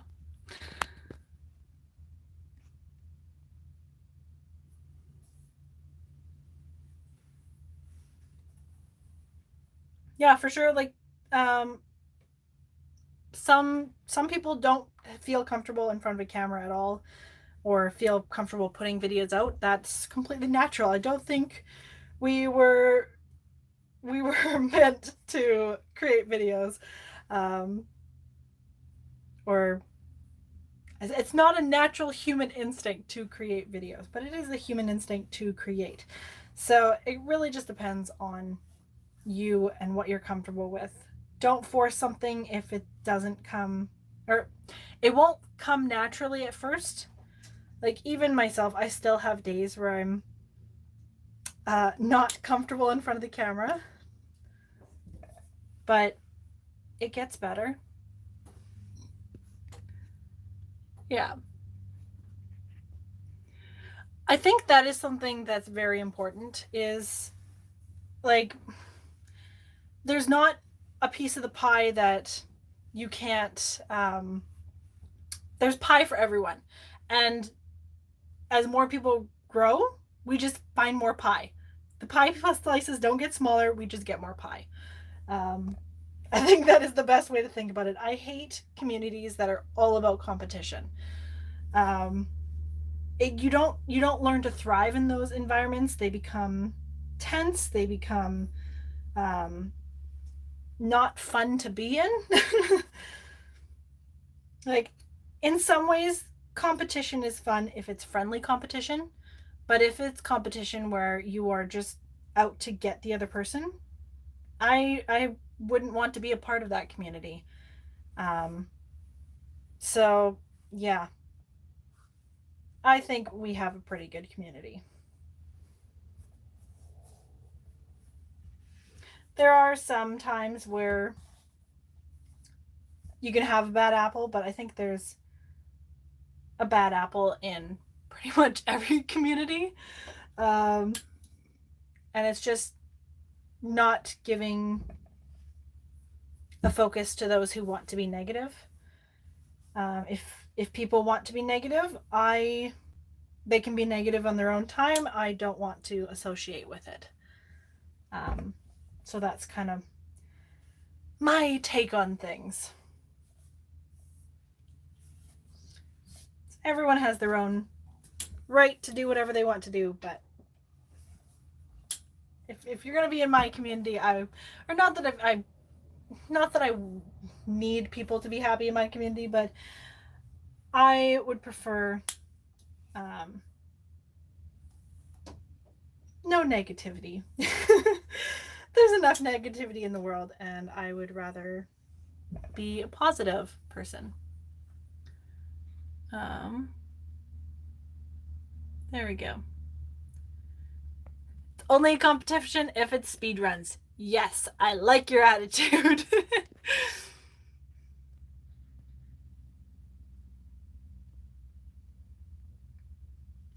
How much do I worry about the YouTube algorithm? Since YouTube is not a form, it is an income for me, but it is an income that supports my costuming. So, okay, I'm gonna talk numbers for a second. Let me move this up for a second. So, for my numbers on YouTube, I put out between 1 to 2 videos, maybe 3 videos a month if it's a short one, a month, and I make about about, depending on how many people watch it, but I make about $150 to $500 a month. And that is with 50,000 subscribers. So it really depends on what YouTube is placing for my views, or my, oh, what's the number? Is essentially a certain amount of people who watch the views. I get paid for a certain amount. And YouTube takes, I think, 45% of that as payment for having my videos on their site. So yeah, I don't make the big bucks, but it is able to support my costuming habits. And then also I have a Patreon to also help support buying materials for this channel, because they aren't cheap.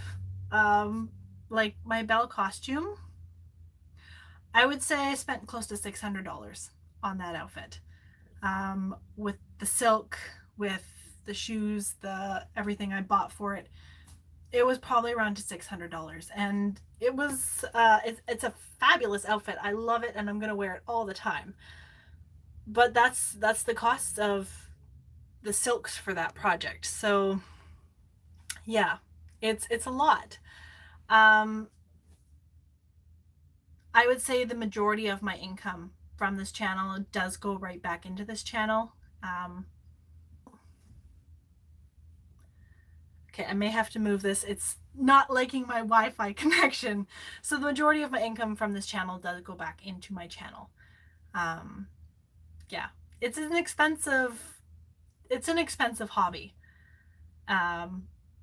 So anyways, that's my truth moment. So yeah, okay, I'm just gonna put this back down. But yeah, like people who support me on Patreon or who buy me coffees, it is a huge help, because I'm doing a project pretty much every video. It eats up a lot of my budget. So there's that. If I was to do things where I did like reviews of things or talk more about history, it's a lot more budget friendly. It takes a lot of time to research those types of things. So it's, again, like time over money. It's, yeah. I don't know. Sorry, I just kind of ranted there. Hope you guys found that interesting. Let me just scroll up the comments.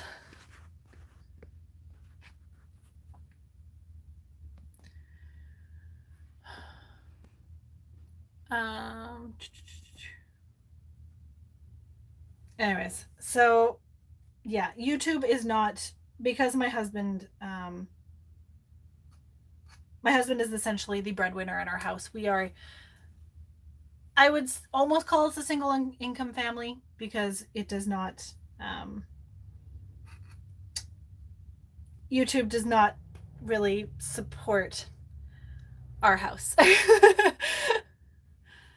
Yeah. No, I try and be honest. A lot of people think YouTube is easy, you make the big bucks. When it comes to sponsorships, there is money in sponsorships, which is why a lot of the YouTubers take them on. There's a lot of extra stress that comes with sponsorships, because there's certain deadlines that you need to meet for the sponsors. There are certain requirements that the sponsors need from you, and if they don't like your video, then you have to try and figure something out quickly to try and still get it out by a date. There's lots of refilming that comes with sponsorships. Yeah, there's stress, but there's a lot of money in it as well. Yeah.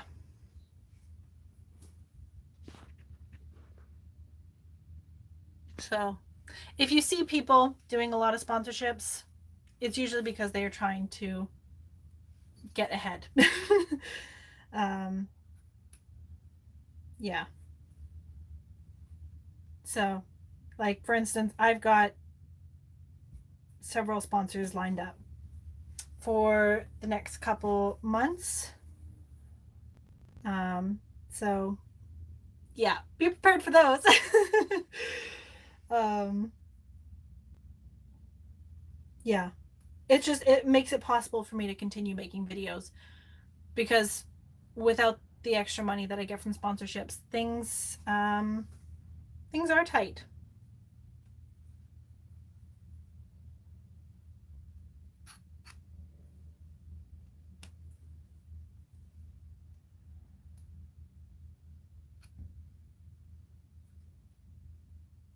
Anyways, hello, Victoria. Welcome to the chat.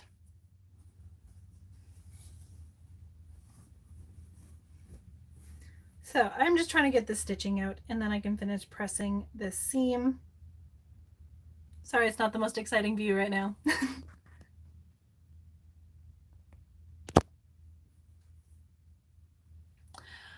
So for all the sponsorships that I have done on my channel, they have reached out to me. I don't go looking for sponsors. You can get a better price for a sponsorship if they reach out to you. You have a kind of more negotiation abilities when they reach out to you. So you can go looking for sponsors. Like there are people you can, or websites you can sign up for to go looking for sponsors. But for myself, all my sponsors that I've done, they've reached out to me.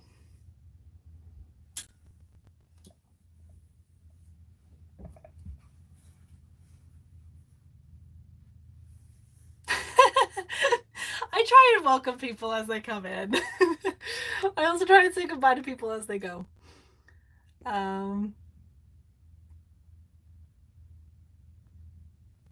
It's also interesting to see who does and doesn't do sponsorships.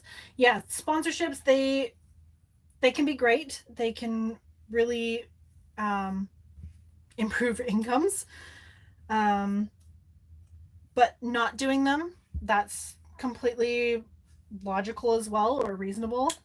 Some people just don't want to deal with sponsorships, and that completely makes sense. There we go. Oh my goodness. What is going on here? My iron is not happy.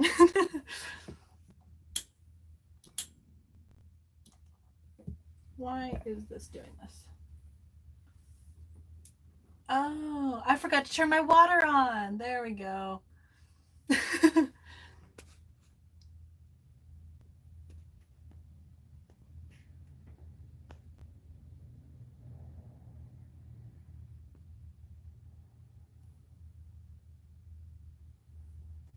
Okay.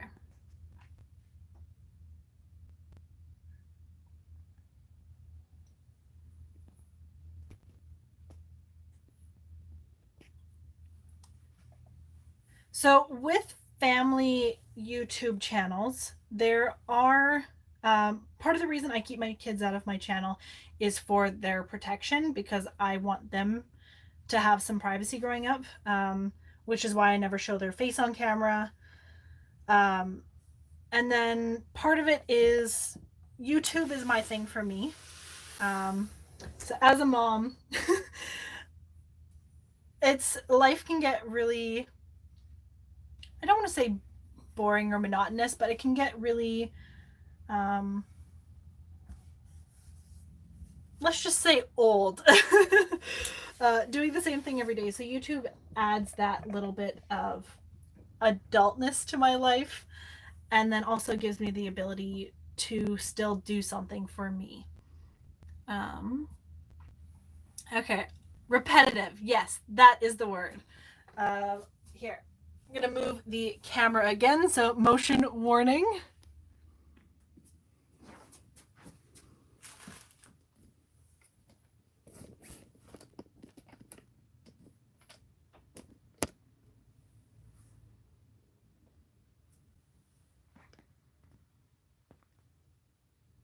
Yeah, so part of the reason I don't put my kids in my channel, other than like if I'm showing a costume that I made for them, I won't show their face just for privacy reasons. And also, the way YouTube has changed their rules now around minors is like, if I was to put my kids in my videos, the Minors Act would come in and all comments would be turned off from my channel. And there's a whole other side to that. So some people can get around it and you have comments in their community tab for their channels. But for myself, I like keeping this as something that is for me, if that makes sense. If you want to do channels that include your kids, I think it's awesome. You're including them. There's just a lot of extra stuff that you have to work around. Okay, so my bodice pieces are done. Actually, I forgot to press these seams. 1 second.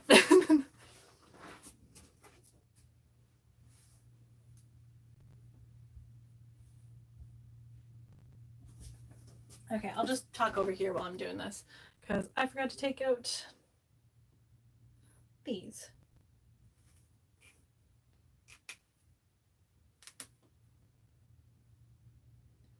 There we go.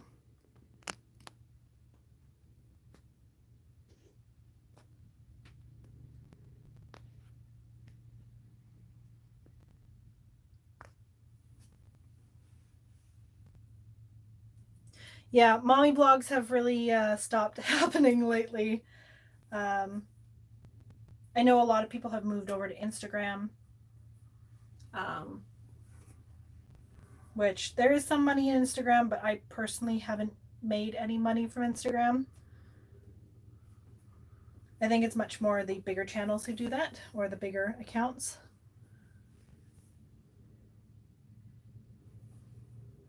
Yeah.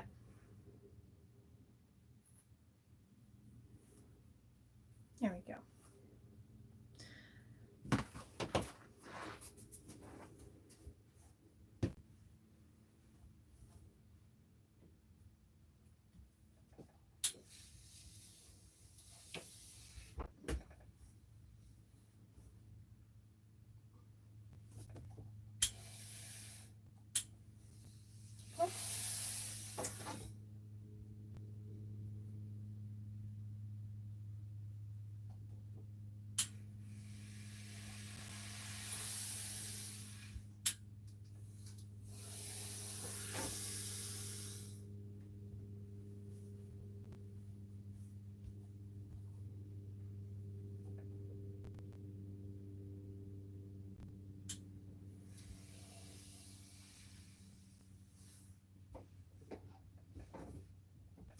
Okay, there we go. So this is done.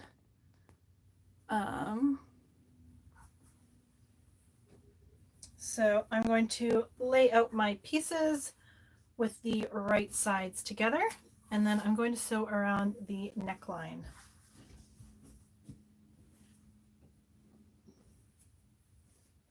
So this is where my piece greatly differs from the pattern instructions, because I have the lining.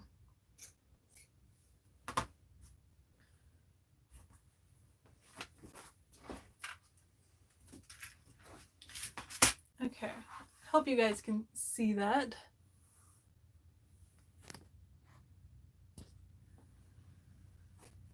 If you are worried about ironing something, you can definitely put a pressing cloth over top. It will make your life a lot easier. Like if I'm working with certain wools, I will always use a pressing cloth because I don't want my wool to get shiny. So that is something that can happen. And so it's a good idea to kind of keep that in mind when working with certain fabrics. And if you are worried about it, you can test the fabric out before you actually start ironing your major project.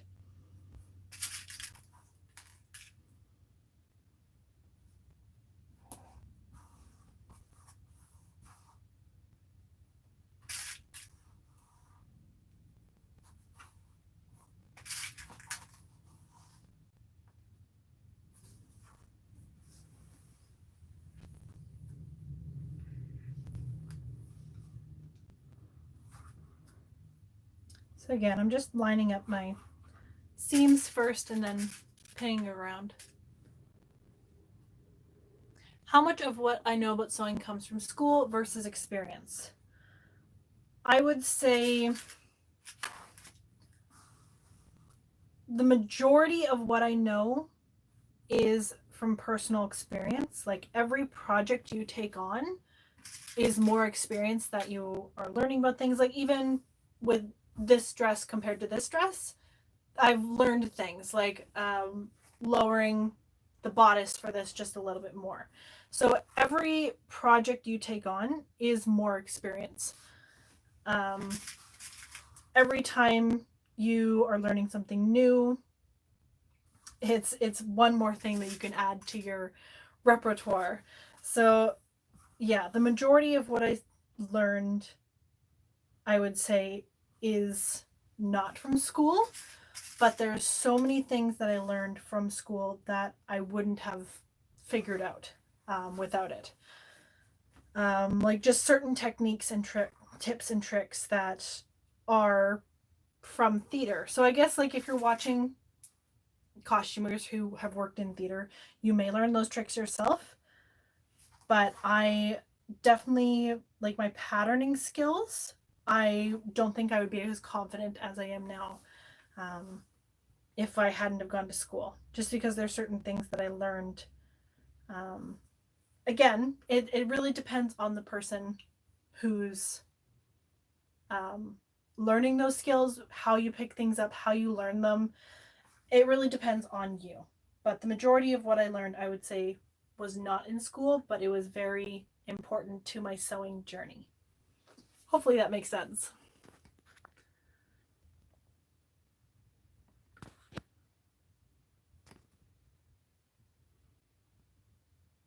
Thank you. I really like this dress too.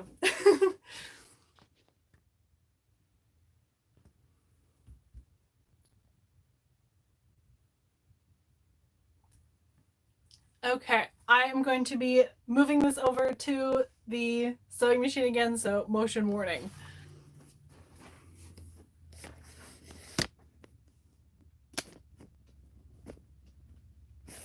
How long have I been sewing?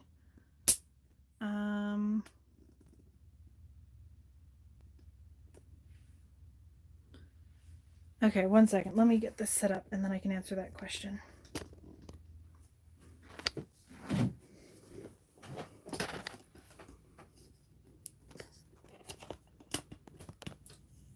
Can only do one thing at a time.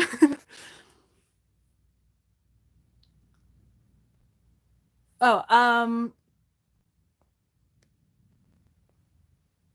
how long have I been sewing? So I've learned to sew. I started to learn to sew when I was 8. So I guess 22 years. My mom was a very busy mom, a lot of kids, and so I kind of forced her to teach me, but something that I kind of taught myself as well is I had these books. So Teach Myself to Sew, Sewing Machine Fun, and More Sewing Machine Fun. So essentially there's like little things in here that were teaching myself to sew. So like for instance, these things. It's a dot to dot, but you copy it out and then you use your sewing machine to do the dot to dot. So these things were very helpful for me, and it teaches you to learn to move machines or when to pick up your foot to switch the angle. So just stuff like this was very helpful for me. And there's also like a bunch of different things in here, like making cards out of fabric. They have stuff like this in here, and they're all simple projects, but that's essentially how I learned to sew. It's just simple little stuff. And then they talk to you about like cleaning out your machine and putting your machine back together. So yeah, these books were very helpful. I think these say 8 and up. So yeah, They're fun little books.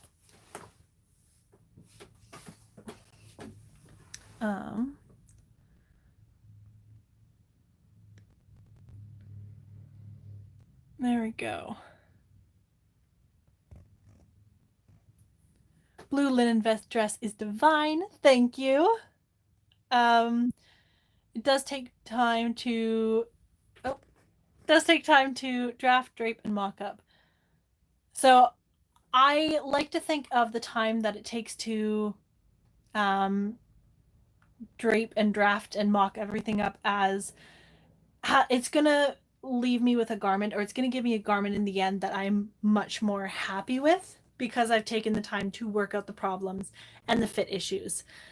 So there's always changes, obviously, that I want to make to a garment after I've finished it, but there are a lot of things that I've learned about garments that I wouldn't have learned I wouldn't have learned in time to fix them if I hadn't done mock-ups for them or alterations.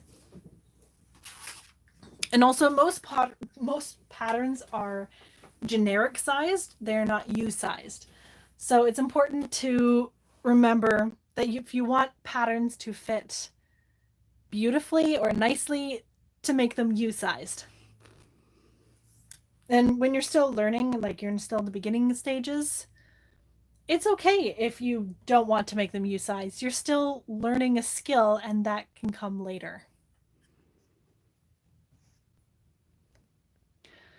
All right, does anyone make, use, collect folkwear patterns? I used the armistice blouse. Sorry, I made the armistice blouse folkwear pattern last year, but I don't have too many of their patterns. I think that's the only one I have because I wanted an Edwardian blouse. But I really like their stuff. Okay, so next step is sewing around, attaching the lining to the fashion fabric by just sewing around the center front and neckline opening.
Slow and steady.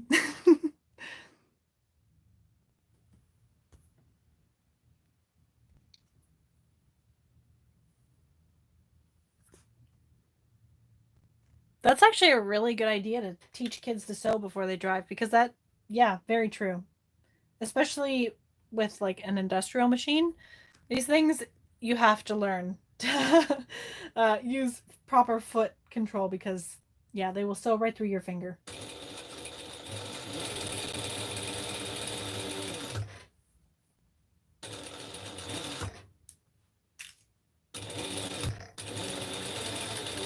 Yeah, I definitely think I definitely think sewing is a skill that everyone should learn. It's something you should be able to repair your own clothes. in case you need to.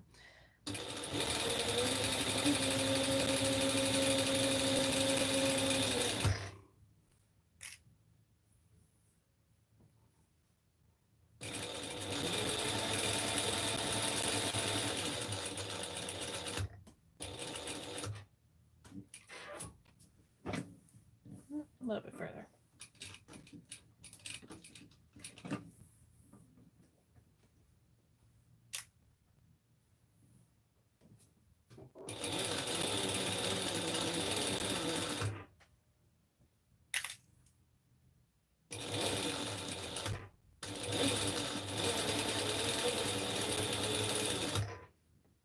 I definitely wish that home economics was not an elective class. I wish it was a requirement.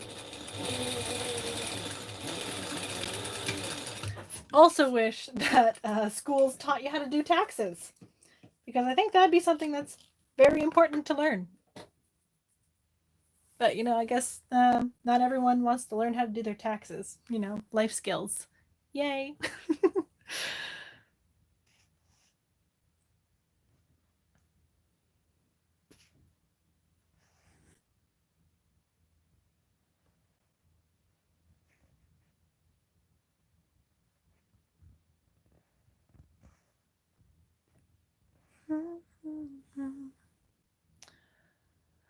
So I just finished sewing the lining to the bodice. So that was just sewing around the neckline.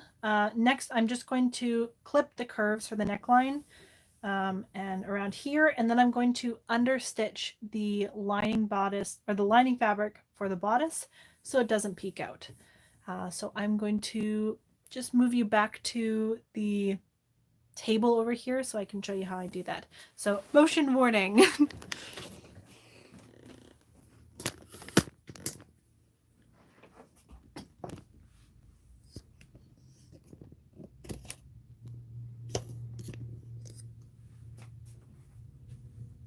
Okay.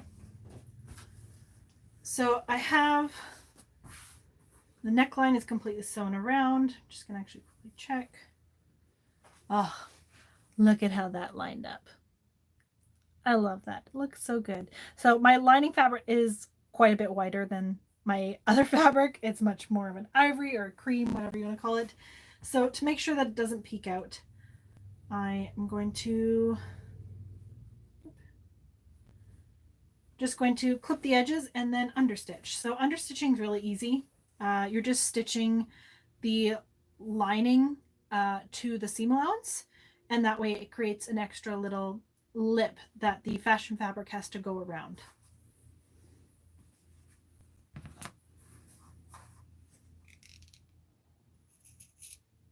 Okay. So I'm just clipping around the curves just so it'll be easier.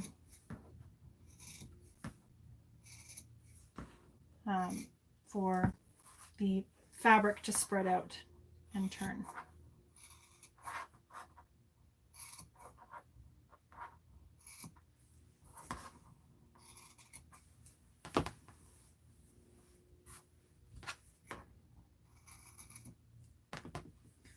Okay, I'm gonna bring you back over to the sewing machine now.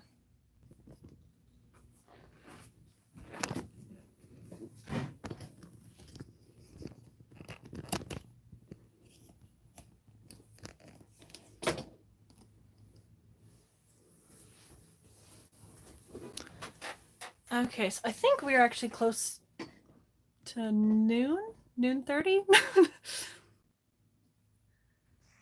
So I'm okay to go for another little bit, but I think I'm gonna have to do lunch soon.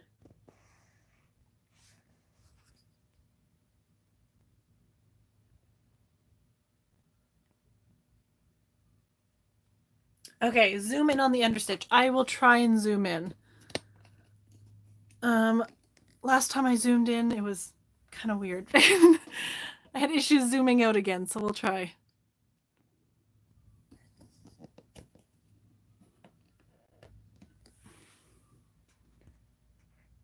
Okay, so I have my lining and my fashion fabric. So what I'm going to do is I'm going to push the seam allowance towards the lining. Hope you guys can see that. So this is the fashion fabric and the lining. I'm pushing the seam allowance towards the lining, and then I'm stitching it down just right along the edge. I don't know if you guys can see that. Hopefully that's clear enough.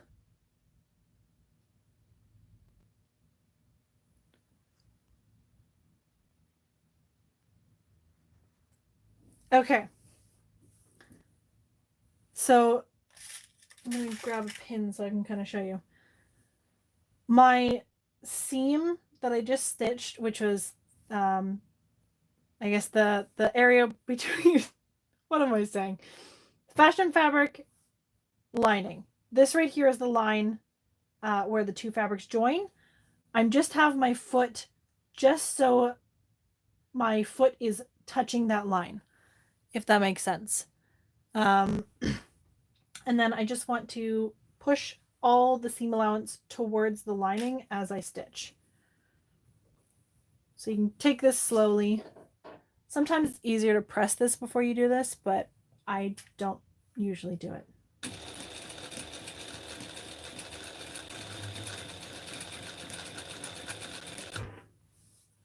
And this, I won't be able to stitch all the way up to here, so I'm going to have to stop understitching close to this point, and then I'll restart again.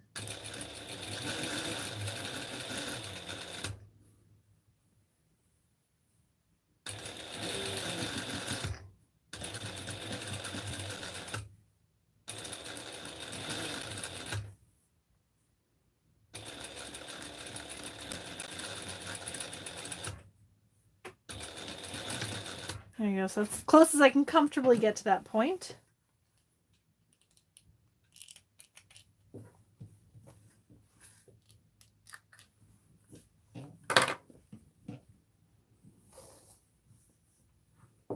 And then I'll restart just above the point. Just continuing to push the seam allowance towards the lining and stitch it all down.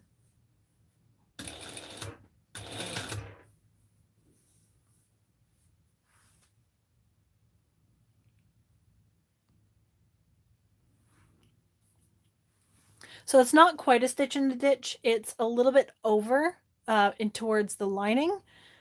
And so that way it's catching the lining, catching the seam allowance, and it'll just create a nice little fold. Or at least a rounded edge with the fashion fabric over the lining.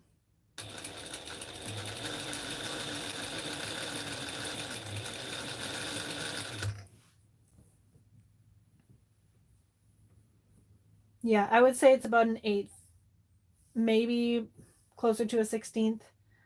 It's close to the edge, but it's not on it. Yes, I'm stitching the entire seam allowance to the lining. So I don't know if you can see that there, but this is the stitching line, and then this is my stitch under stitching it. And so the lining is now pointing, or the seam allowance is now stuck pointing towards the lining. And so when this folds over, it just creates just the tiniest little lip that forces the fashion fabric to fold over into the other side. And you can't even see that. Okay, there we go. Sorry for the really bad lighting, guys. I will show you a close-up when we're back at the sewing table.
So this step sometimes can take a little while just because you want it to be a nice clean finish.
There we go.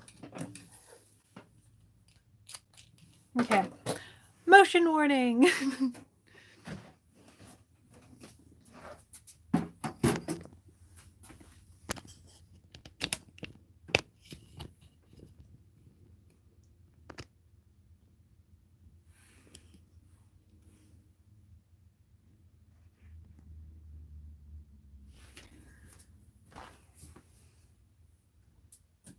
Okay. So, I'm going to try and do close up to see if you guys can see this now. Let me know if you can see that. Or if it's clear enough.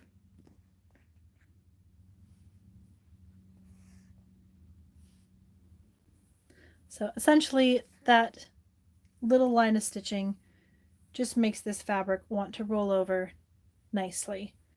And you won't be able to see the lining now. Yay! So now I'm going to give it a nice little press just to make sure everything looks good.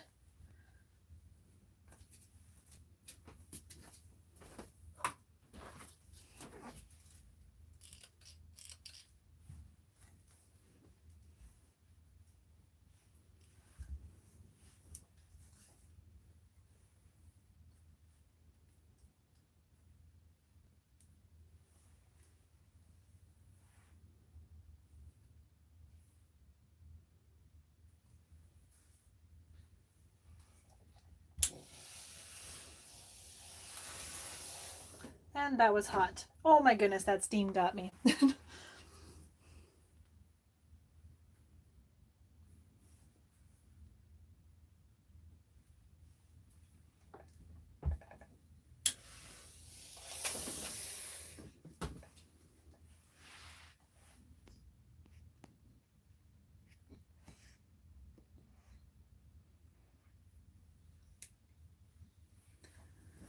Okay.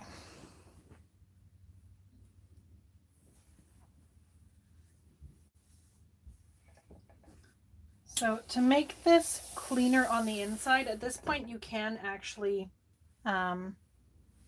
trim down the seam allowance or grade the seam allowance just for a nice cleaner finish on the interior, or the way the fabric will fall.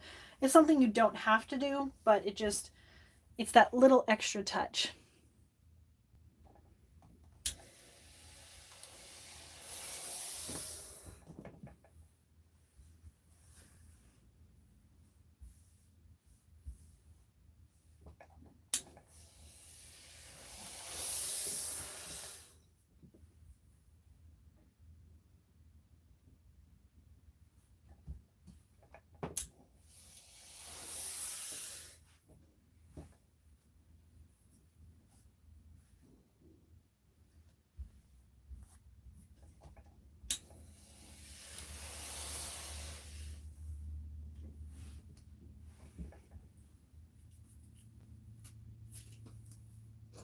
So when grading, I definitely recommend using these types of scissors.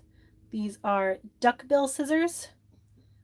They have a nice little edge so it doesn't snip the fabric underneath.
There we go.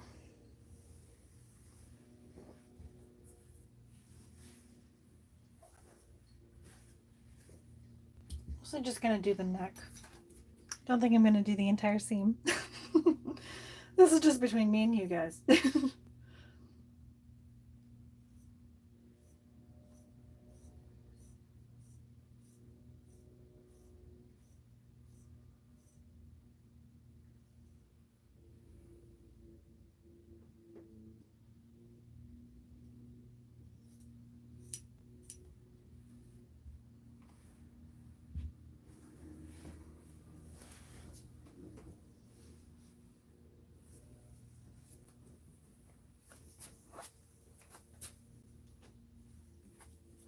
Okay, motion warning again.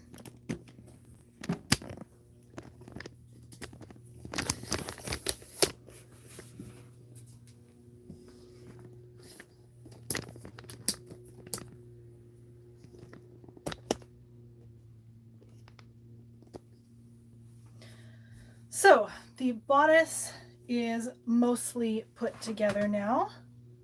Oops. Trim away a few of these loose strays.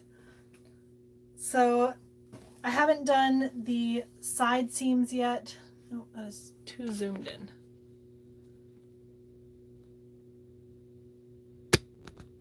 Oh gosh. Sorry guys.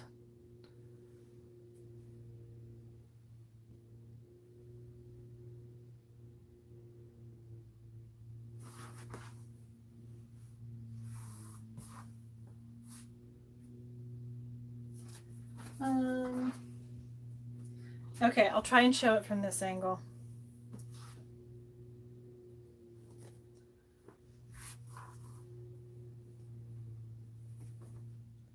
So the duckbill scissors, essentially, you have the fabric laying down. This right here, the bigger blade goes against the fabric underneath, and essentially that keeps the fabric from being accidentally snipped. So it's really hard to see it, sorry. And then essentially it just keeps the other fabric out of the way so you don't accidentally snip it.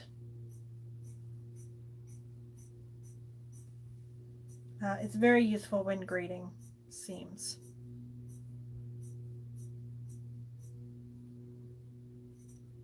There we go.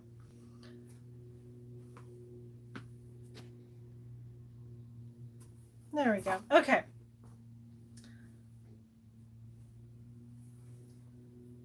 So that is done. Now it is time to sew up the side seams. These are, yeah, well, they're called applique scissors or duckbill scissors. So you could use them for other things, but I really enjoy them for grading. I think they make life so much easier.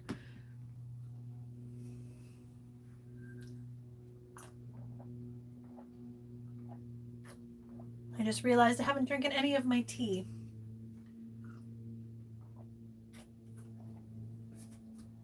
And it is rather cold now, but whatever.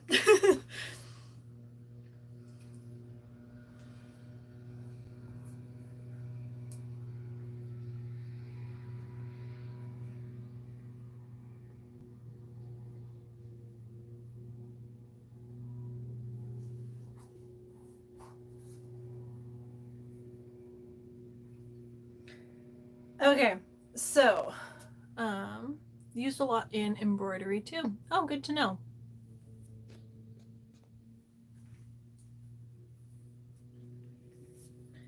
So now I'm just going to line up my side seams and then stitch those up and then go from there. I wonder if there's actually a faster way of doing this.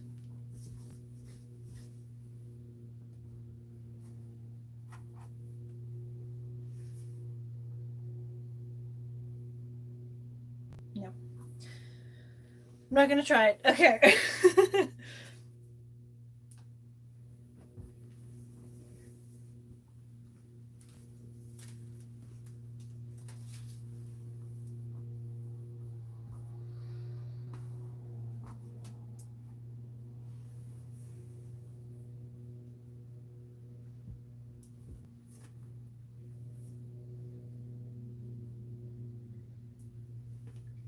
Okay, so now I'm just stitching up the side seams. Not doing anything fancy.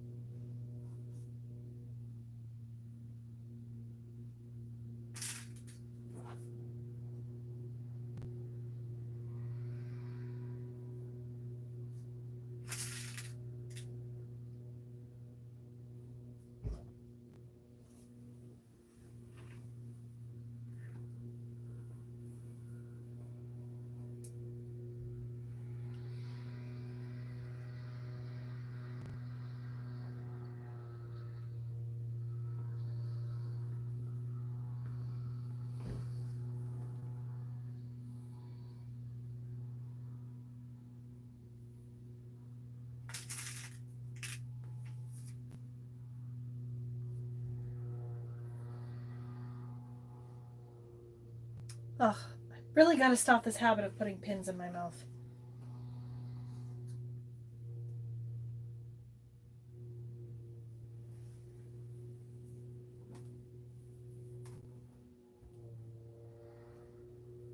Such a bad habit, but it's so hard to break.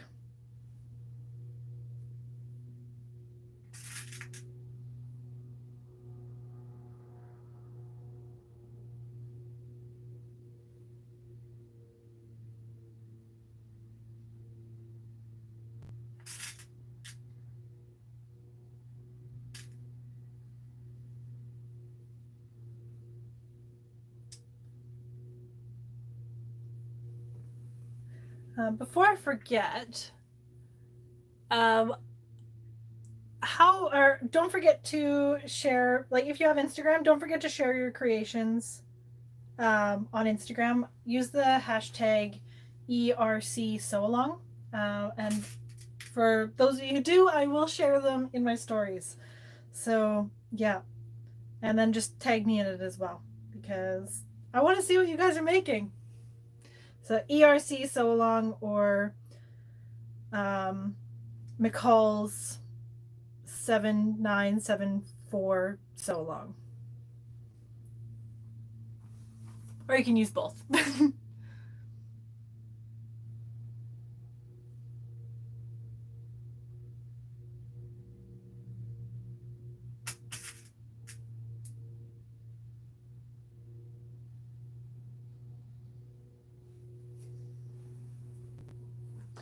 Alrighty, my side seams are pinned up, so because it's a quick stitch, I'm going to leave you guys here again. Just going to change the angle so I'm still in view. Okay.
There we go.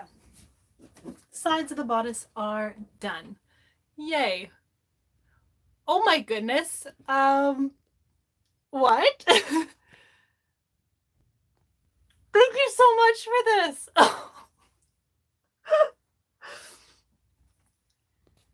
Oh my goodness, thank you so much.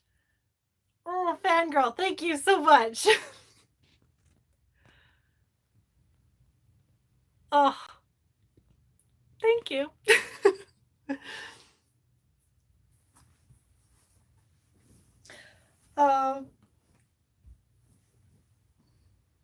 Okay, so the bodice is mostly together now. Here, let me put this up.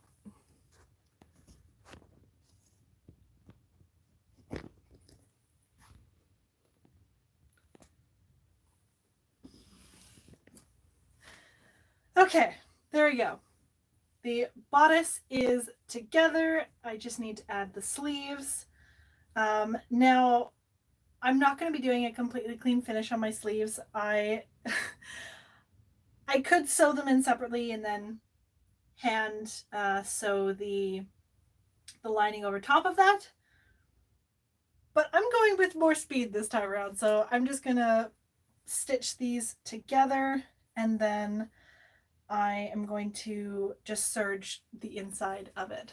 So yeah. By the way, what dress am I wearing? I am wearing the same dress that we're actually working on right now. So this is McCalls 7974. So this is the one that I made for my announcement video. Yeah, super comfortable. I love it. And then this is the linen version, or not linen. This is the linen version, and then this is the rayon version with a longer skirt and flutter sleeves. So same bodice, same dress. Yeah. Oh my goodness, it's coming out so cute. Oh my goodness, seriously, Carrie. Carrie, is that how you pronounce your name? Oh, seriously, you guys, you don't have to do that. Thank you, though. Thank you so much. Oh my goodness, thank you. So, am I happy with the sleeve length of the blue one? So, I did make my sleeves a little bit longer. Yeah, and so it's not quite as long as I had hoped, but I do like them. They are slightly tight because when this went through the dryer, the knot, I didn't take the knot out. And so the knot's gotten tighter, so I'll have to try and fix that, but for the most part, it's pretty good. But yeah, I do love this dress. It is so comfy, and the linen, I love the linen. It is beautiful to work with.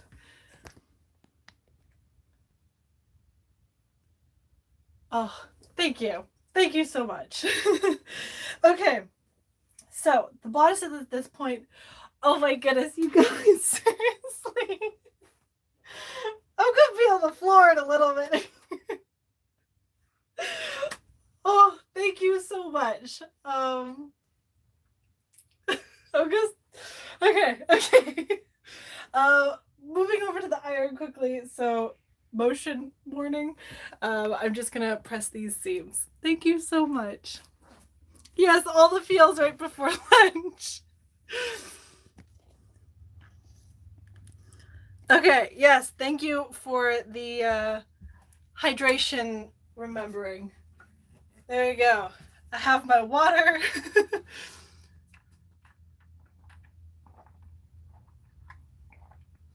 Color of the dress and your hair combine perfectly. Thank you. Yeah, I love pastels. Pastels just make me so happy. Okay. So these seams, I am just pressing them flat and open.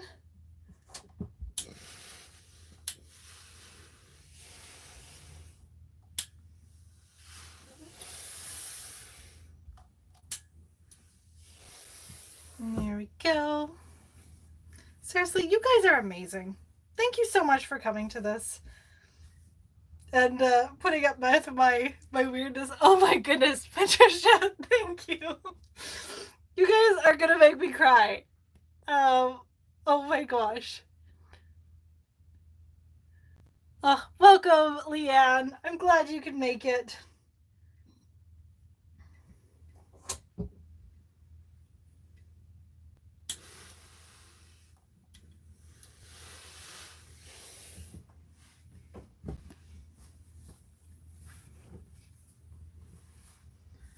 Yeah, so these pieces are just getting pressed open, as I've already said, because you know.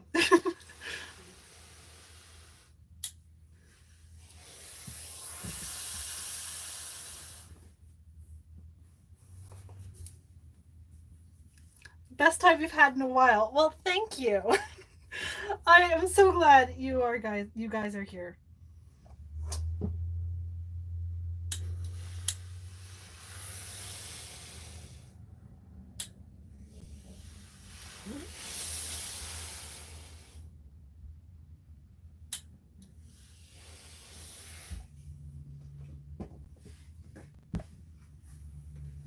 Okay, so those are pressed nice and flat.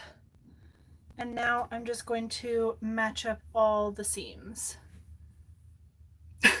Don't cry, buy fabric. Okay, I will buy fabric. I can definitely do that.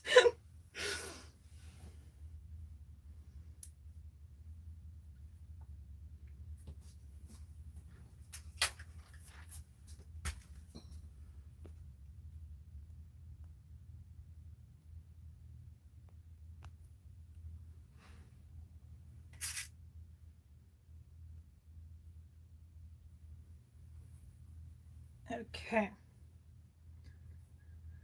So these are just getting matched up nicely, and then I'll just do a quick basting stitch around the edge of the sleeve. And that will just keep everything nicely in place.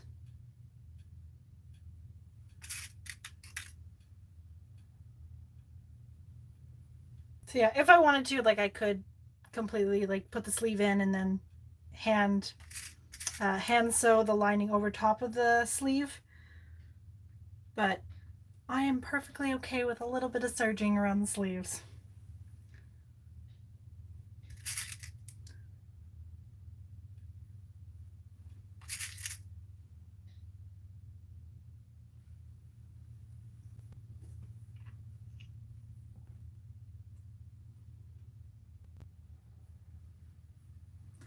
Oh, I would love to go to France one day. I've been once with my, it was a graduation trip with my high school. And when you're in France with a bunch of teenagers who would rather go shopping, you don't get the full French experience, I don't think. I would love to go back though.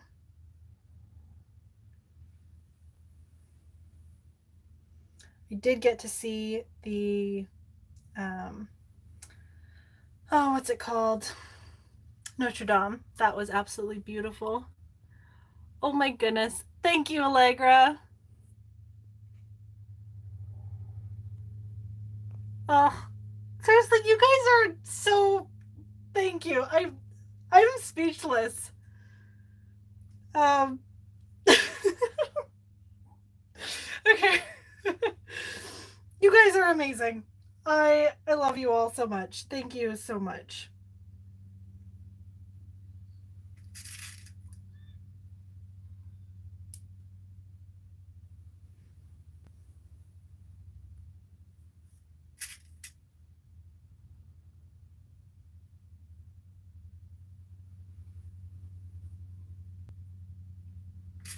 Yeah.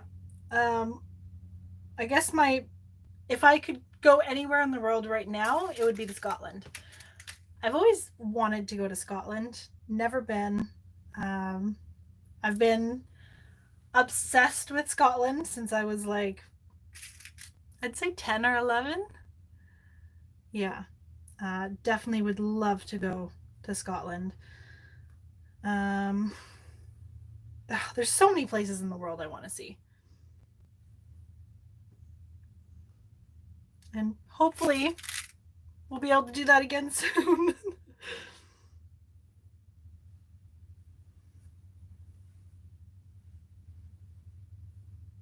Okay, so I'm going to stitch around the sleeves just to base them in place.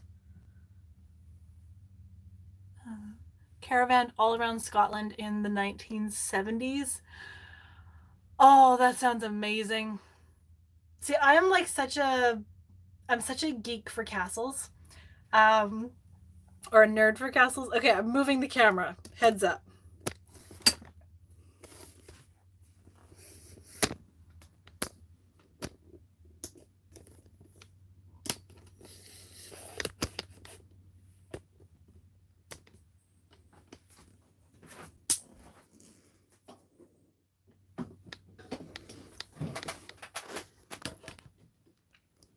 Yeah, I'm such a geek for or nerd for castles and like ancient whatever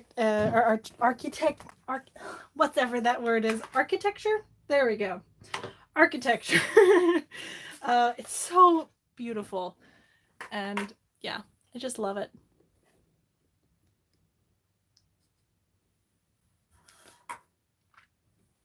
Okay.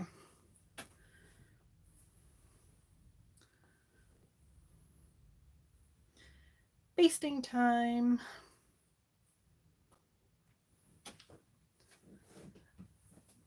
Yeah.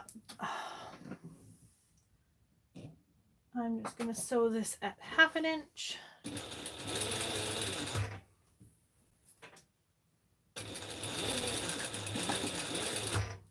And you didn't see me just sew over the pin. Nope, you didn't. Not at all. No. Oh no. There we go.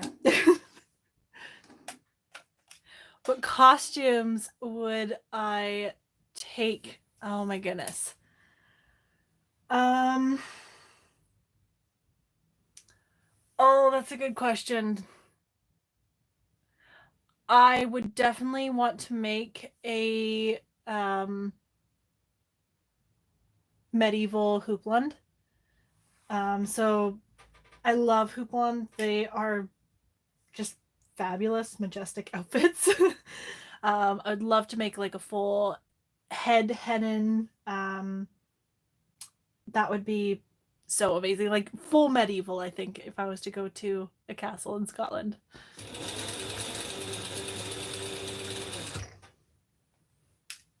Yeah, that would make me very happy.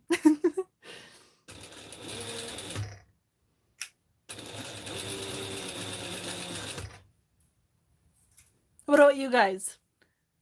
If you were to go anywhere in the world, what costume would you make? Where would you go? What would be your dream costuming extravaganza adventure?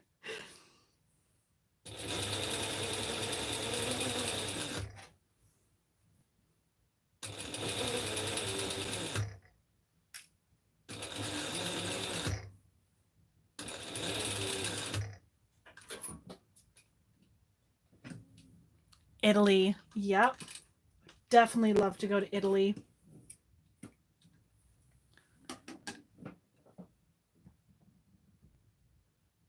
Yes, like McCalls. Houblons are fabulous outfits.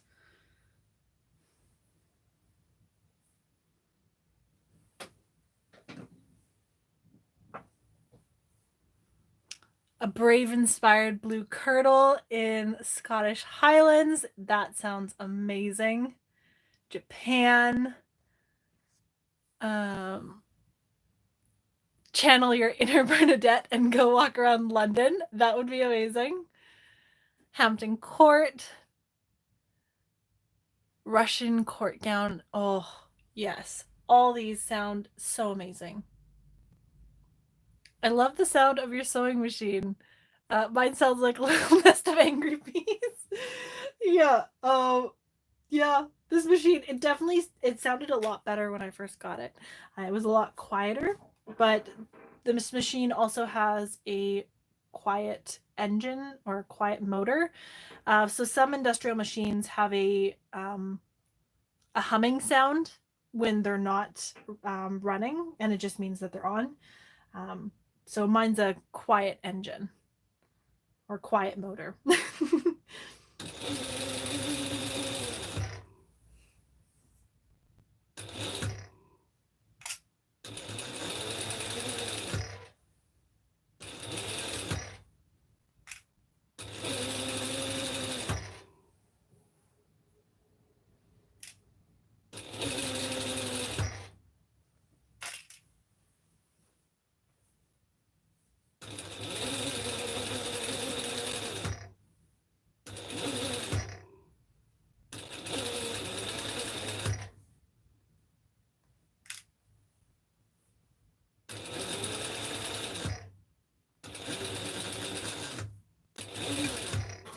There we go. Okay, so I think I am going to put the sleeves in, and then I am going to take a break for lunch because we've going for about 3 hours. So I guess it's about 1 o'clock then right now. Oh, Tuscany. Yes, I would love to go to Tuscany. Oh my goodness. London and McMina's green dress. Yes. I haven't seen that movie in ages. Russian court gown. Oh, that would be so much fun. Ghost walks are so much fun. Oh my goodness, that would be amazing.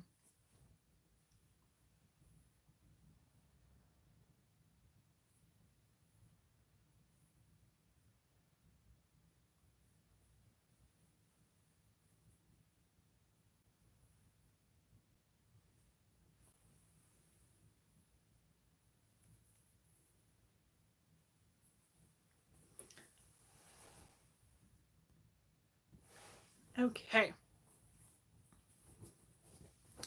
Moving the camera again. Actually, you know what? I'm going to leave it here.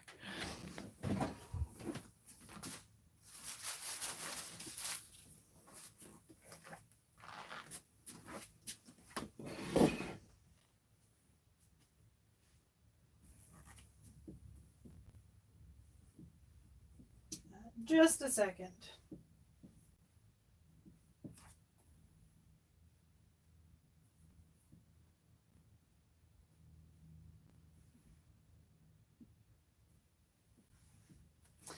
Okay, sleeves. I am just going to grab these sleeves and then I will be right back over there.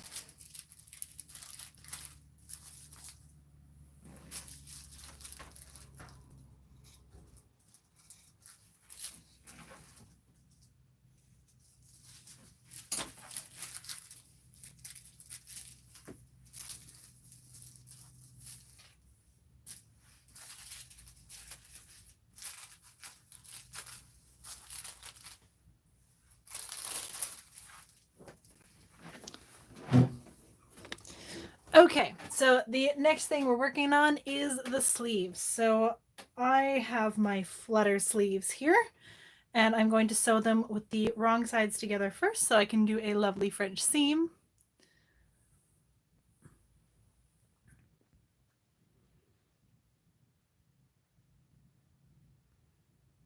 Thanks, Debbie. Oh, yeah. Okay, my favorite temperature for weather would have to be between 19 and 22. That's like my perfect temperature. Um, Warmer than that, I get too warm, and cooler than that, I get too cold. So, like, yeah, my perfect temperature between 19 and 22. Maybe 23. Um, yeah. Of course, living in that temperature for like all the time would probably get boring. So I'm happy with a little variation, but 19 and 22, perfect weather. Okay. Yep. French seam time.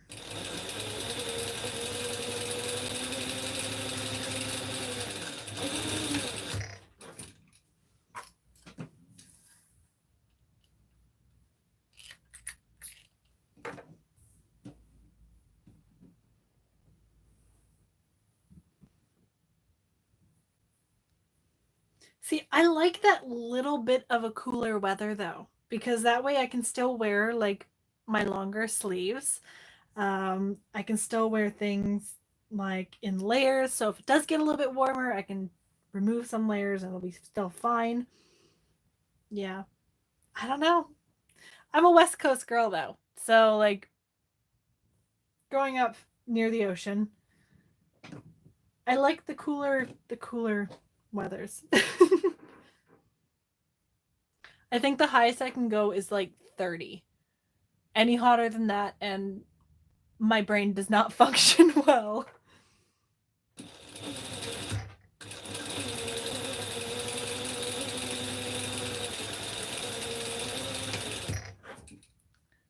Oh, and I'm talking, oh, is it not? I'm talking Celsius, not Fahrenheit. Um, so that's probably much different.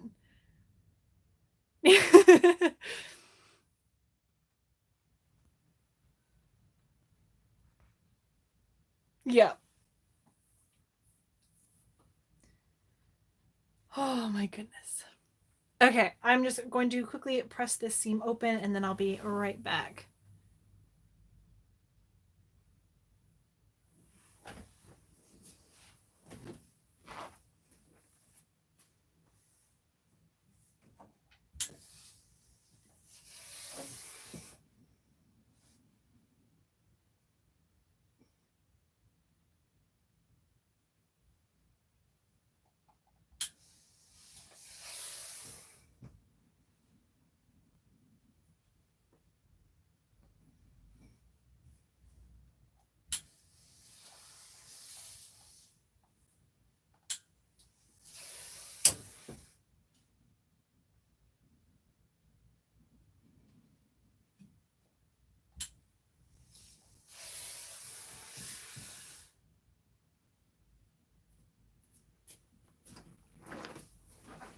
Yeah, I'm like one of those tourists that you see in Disneyland in the middle of winter that's like shorts and a t-shirt type weather. Yeah.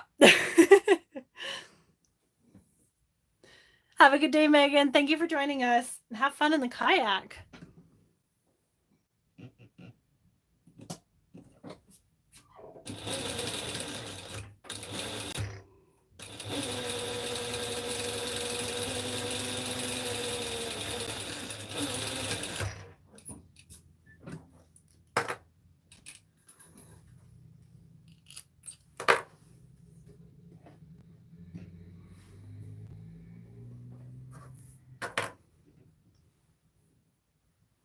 Maiden voyage. Well, I wish you the best of luck.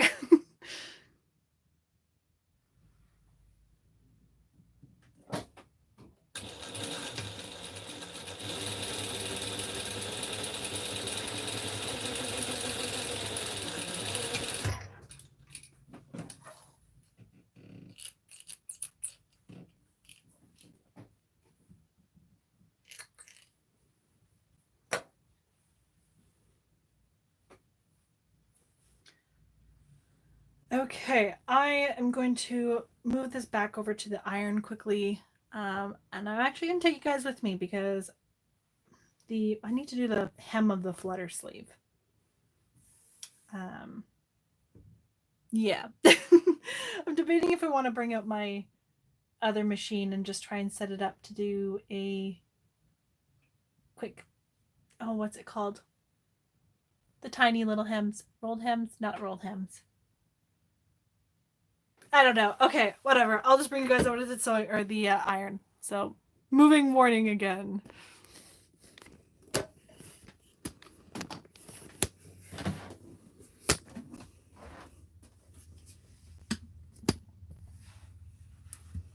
There we go.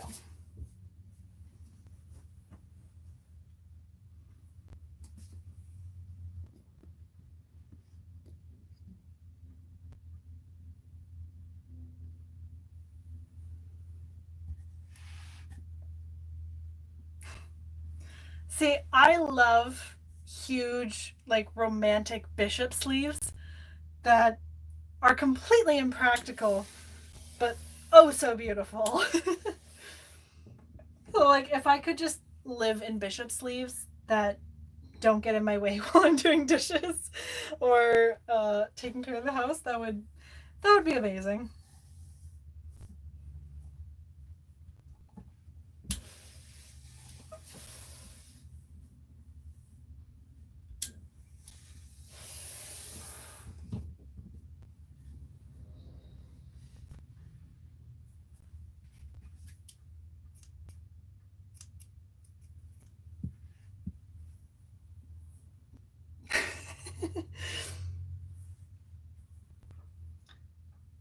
Yeah, I think it would be fun to film a video of trying to cook in impossible fashions.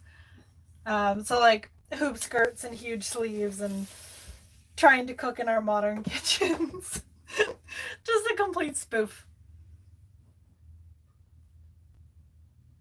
See if Carolina has an idea. She is brilliant at making um, her her videos. Like I wish I had that kind of sense of humor.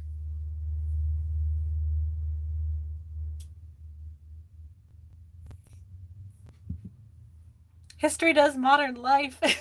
That would be a perfect hashtag for it.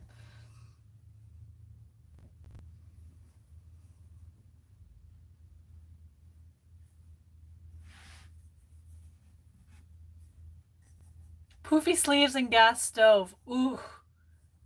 Yeah, that is a very bad combination.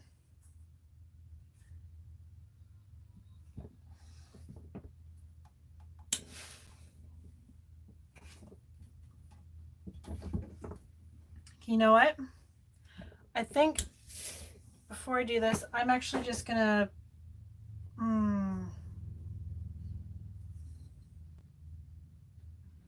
Yeah, I'm gonna try and press it. Okay, this is gonna take a little while.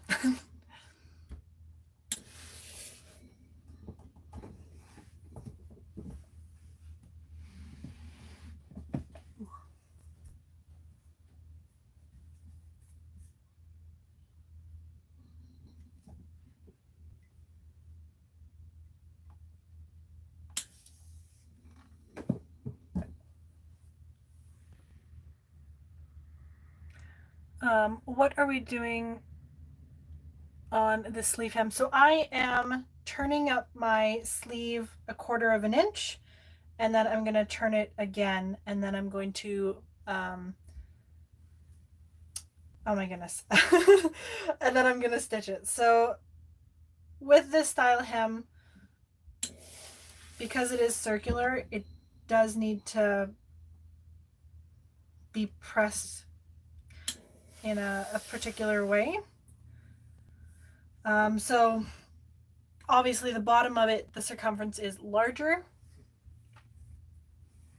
And so it does have a little bit of bias stretch, but for the most part, it's just pushing up the hem, giving a little press, and then kind of working your way around the fabric and just easing it into the hemline, if that makes sense.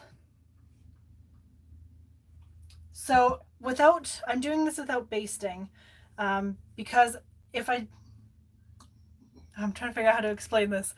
Yeah, it is just narrow enough. It's not a deep hem, so keeping it under 1/4 inch, I can still press and turn.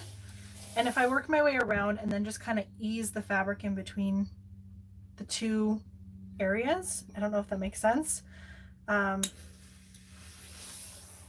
It won't be perfect like if you were to ease it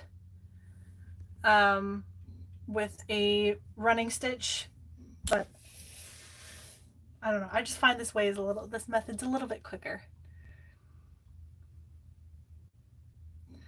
Yes, Abby did do axe throwing in the 1830s clothes. It was fabulous. Was it the Gigit Girl Gang? Yep.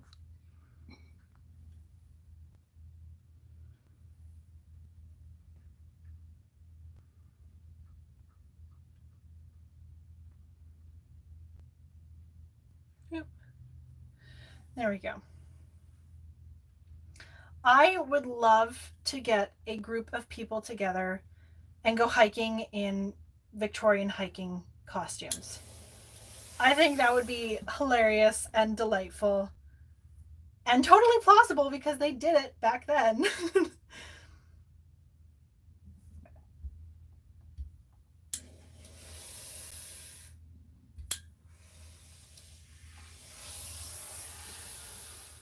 I think it'd be a lot of fun.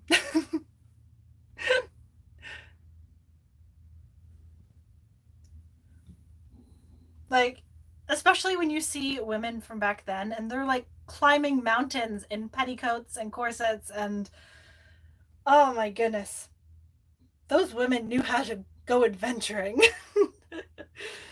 Okay, so this now is just being folded up again.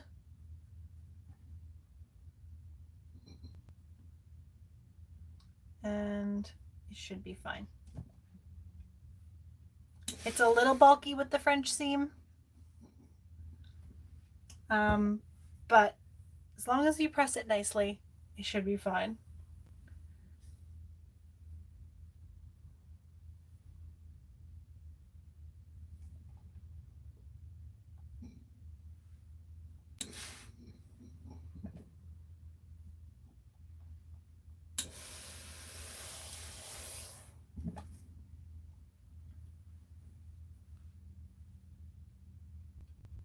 Oh, and the foot I was thinking of earlier was a narrow hemming foot.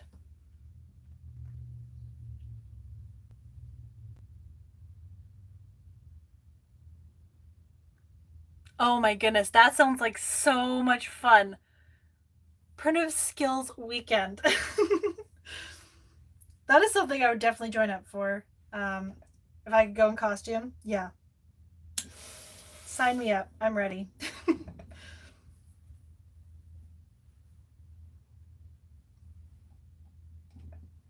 Just south of Seattle. Ooh. Good to know. Seattle's like 3.5 hours, 4 hours from me.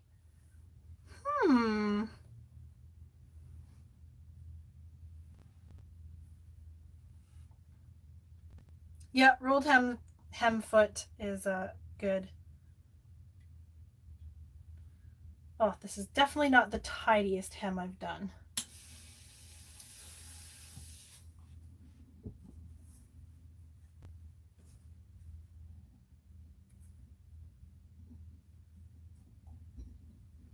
You know what?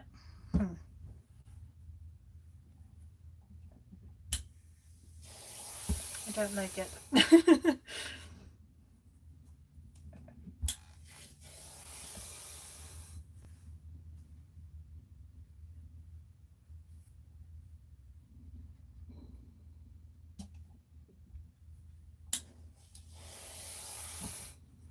Just want to make it smaller. I love little tiny hems.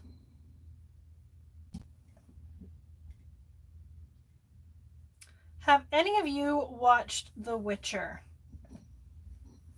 I watched it last year, a couple months after it came out, and I really enjoyed it. And I think the new season is supposed to be coming out in September. I'm really excited for it. I never played the games and I didn't read the books, but I'm really excited for it.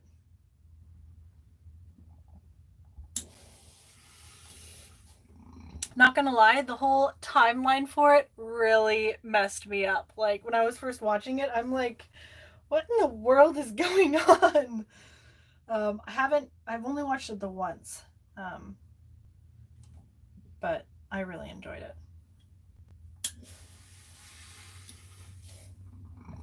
Nope, that hem did not come out nicely again.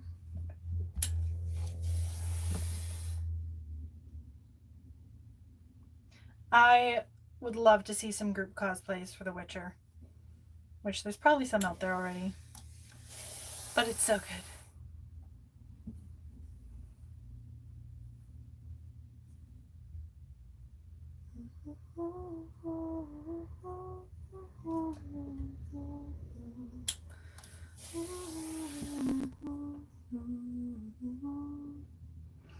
Yes, Henry Cavill is very easy on the eyes.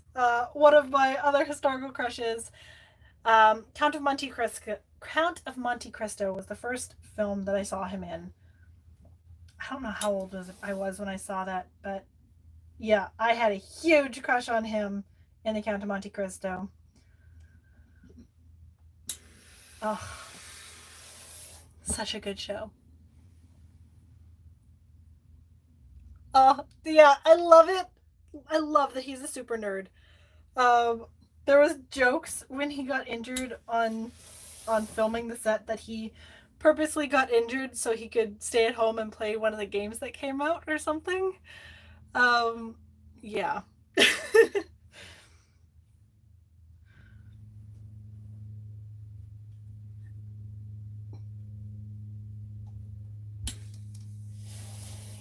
Okay, I'm gonna put this sleeve aside and quickly work on the other one.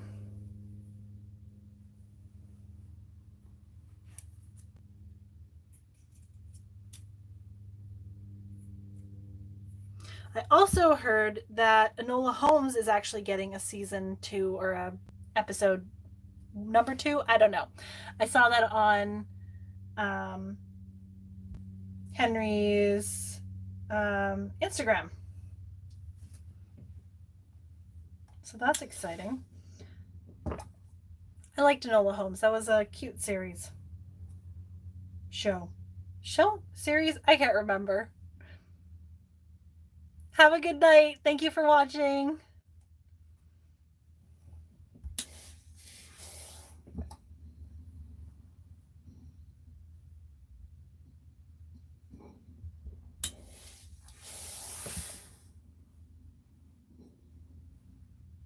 Movie. Okay, it was a movie.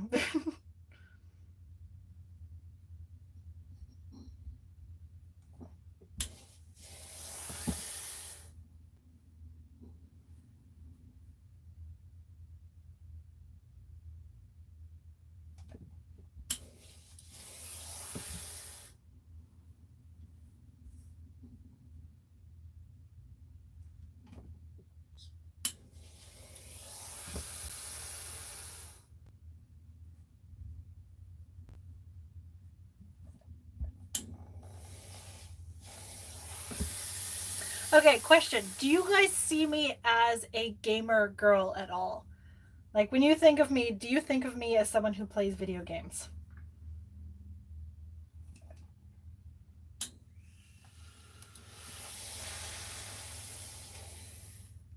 Nope.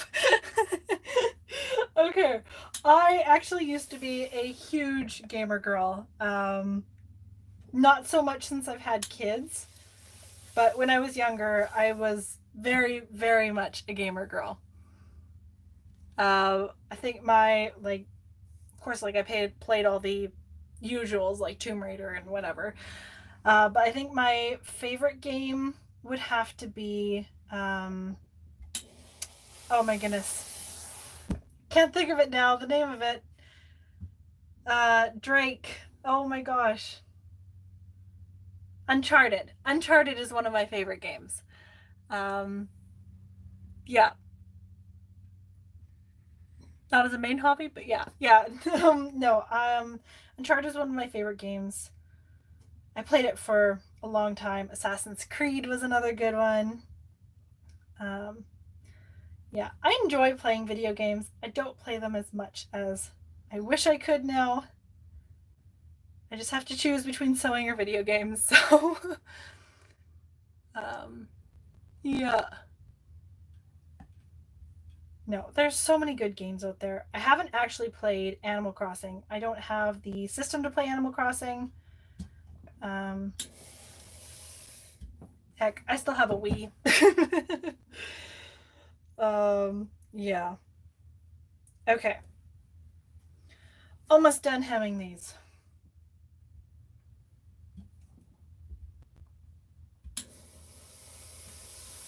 Um, lately, I've actually been playing a lot of DDR because my kids love Dance Dance Revolution or Just Dance or whatever.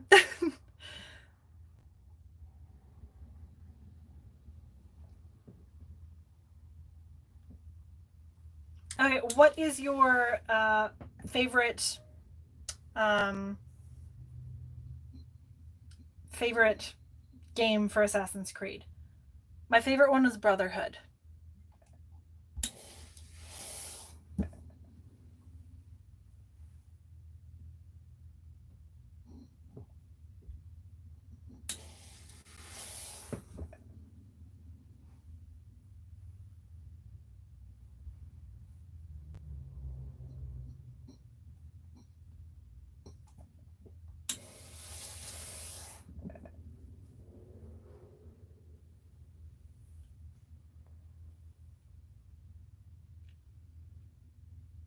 Anyone else having trouble with the pattern seams don't match up?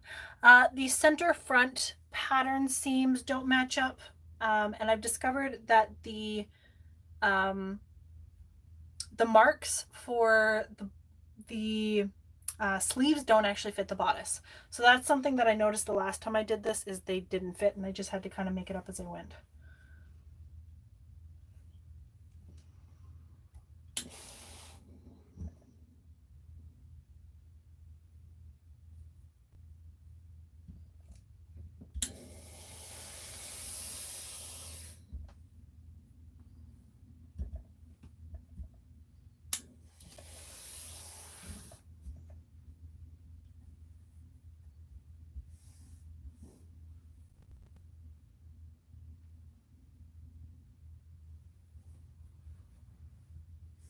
Yeah, I find, mostly because I tend to alter my sleeves a lot, they never fit the marks, the balance points that are listed on the pattern. Even when I walk the patterns, they never fit. So, yeah. Sometimes it is just bad pattern editing when they are altering the sizes.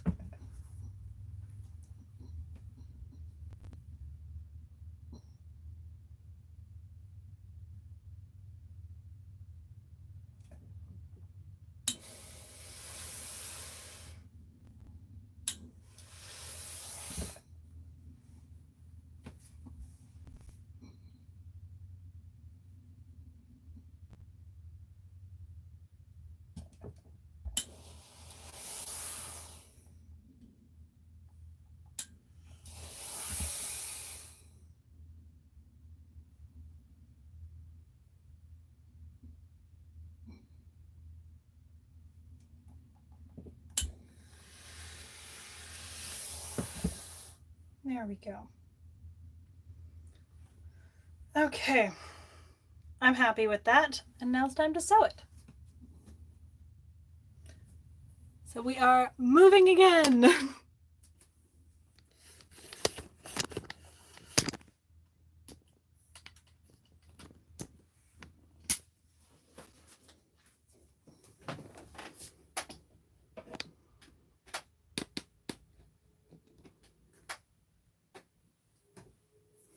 Yeah, independent patterns I find usually tend to be a lot better.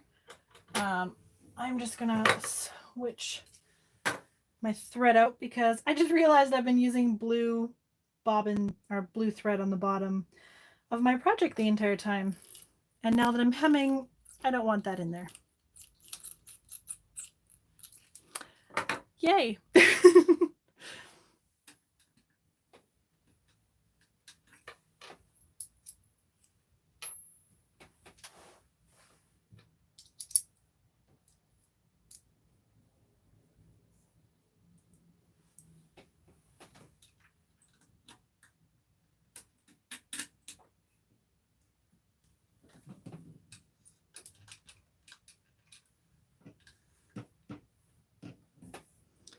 Alrighty. I've been sewing on this machine for a while. Sometimes I have to look, sometimes I don't have to.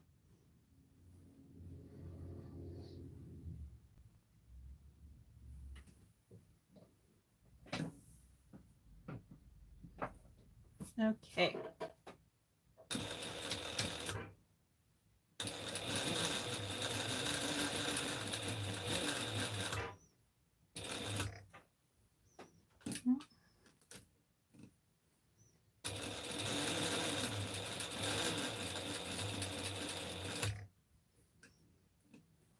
Ooh, this is going to be interesting sewing this. It is definitely wanting to stretch a lot.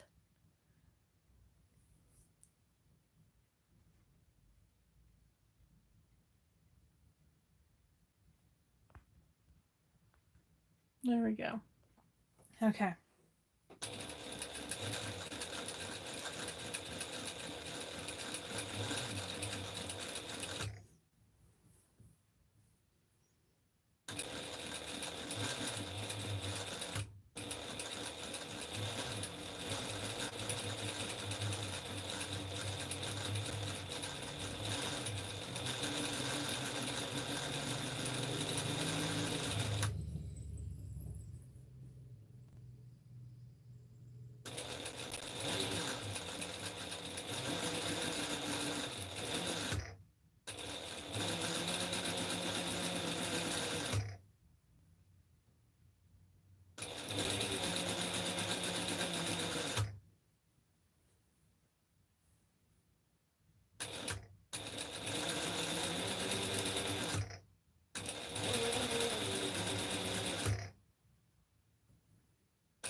There we go. First sleeve hem is done.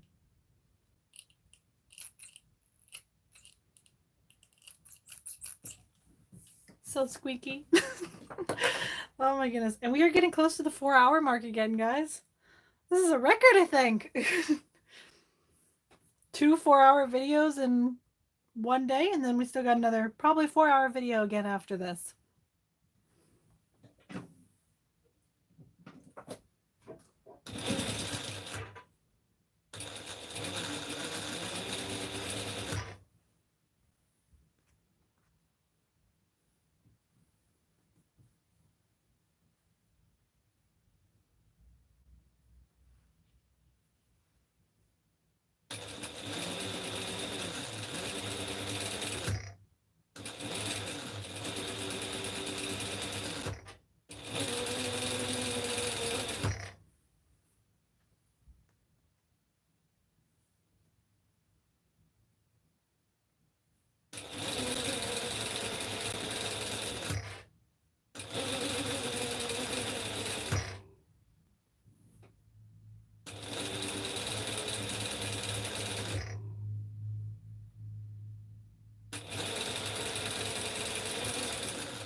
Here we go.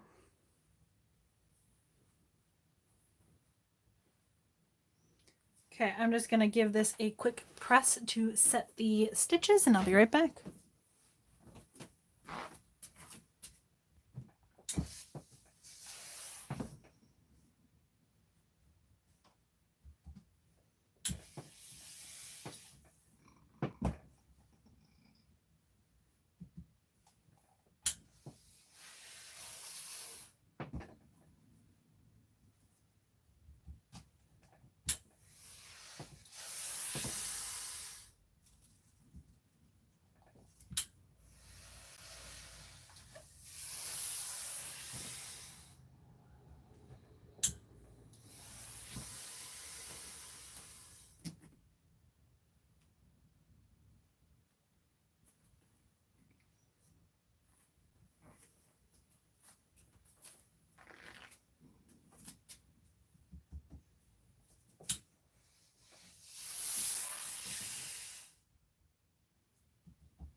Okay, so next thing to do is set in the gathering or easing stitches on the shoulder cap. So I'm just going to set this pattern up like this. Let's see.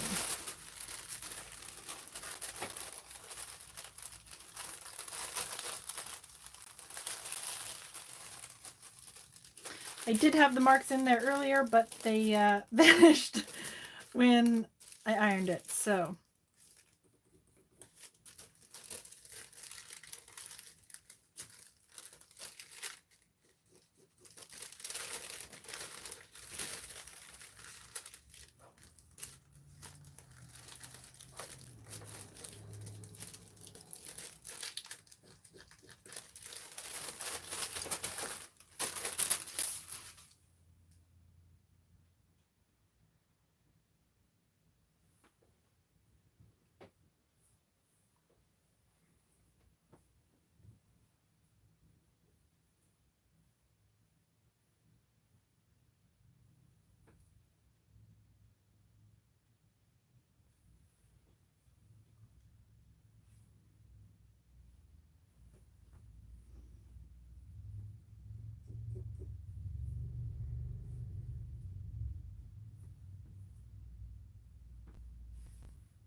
okay, and now repeat the marks on the other side.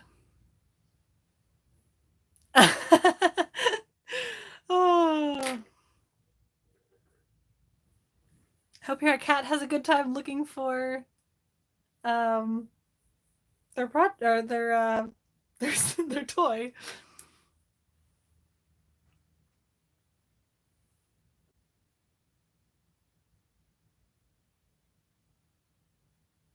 Yay, I'm glad, Haley.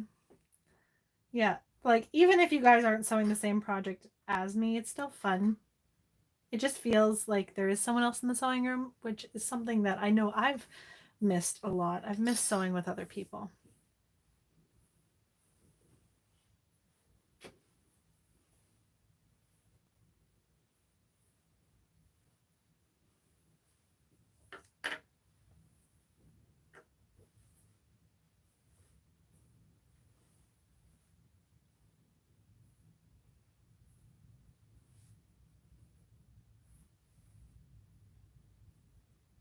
Yeah, sewing can definitely feel like a solitary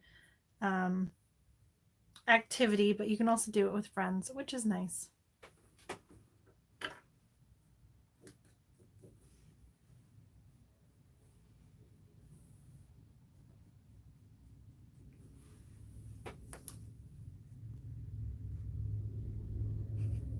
I love this fabric too.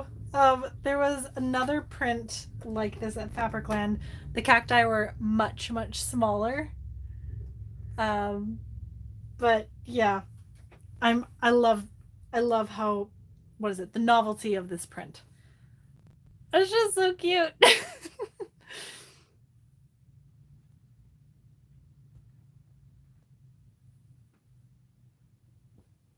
Oh yes, I definitely get that popcorn penguin. 100% get that.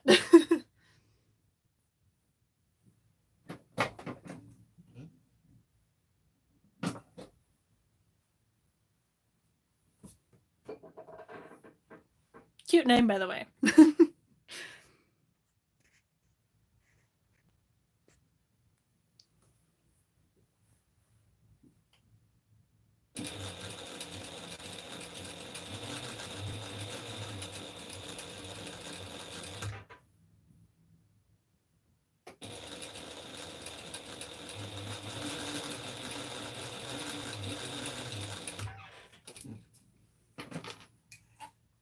Thank you.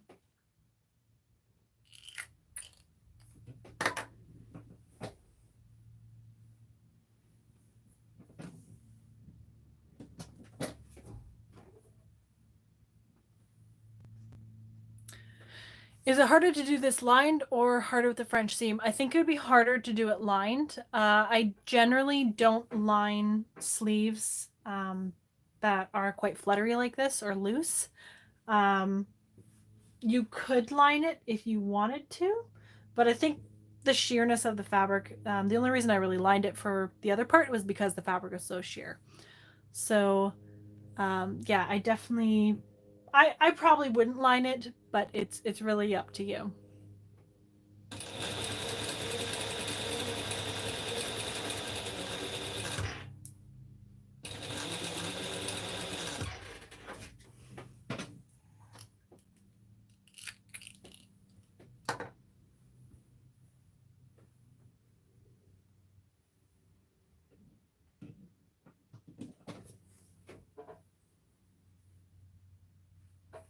Thank you so much for joining. And hello, Sophie from Sweden. Is that how you pronounce your name?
Okay, so I'm going to move over to the sewing table again. So motion sickness warning if you get motion sickness.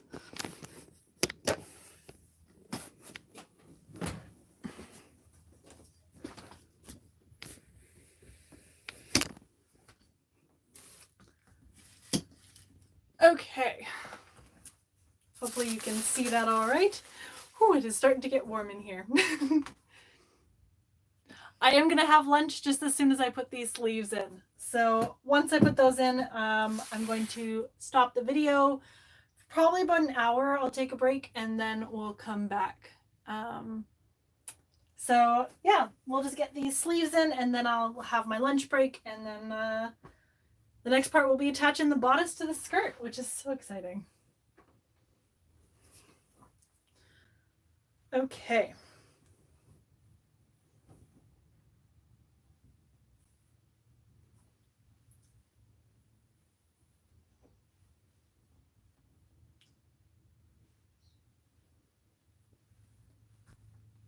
Oh my goodness, this is so cute.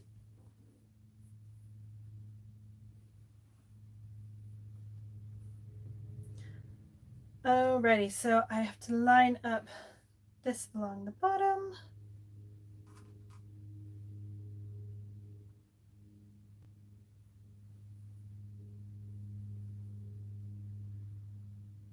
Yes, I'm completely ignoring the balance points for this, other than the, whatchamacallit, the top seam and the bottom seam, or seam, and I'm just gonna go with it.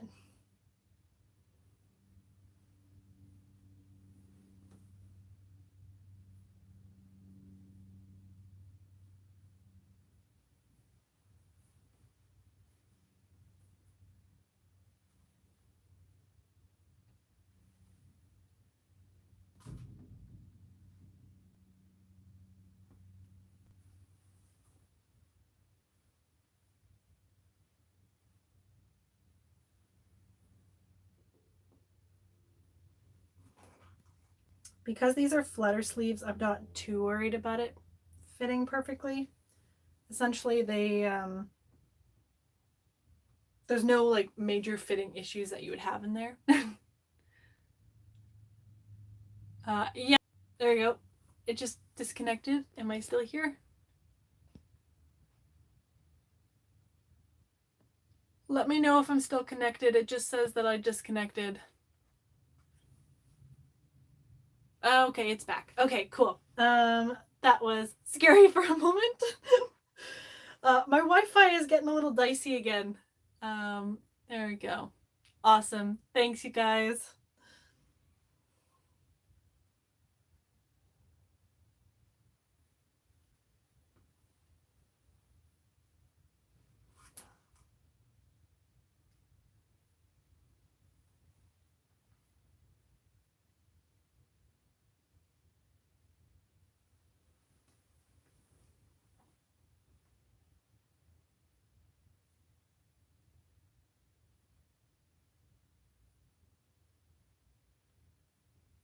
Yeah, I'll probably be going for like another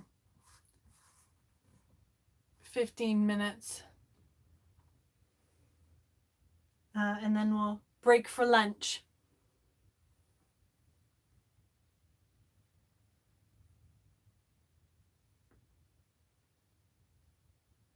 Yeah, it's happened twice now, so I don't know why it keeps happening.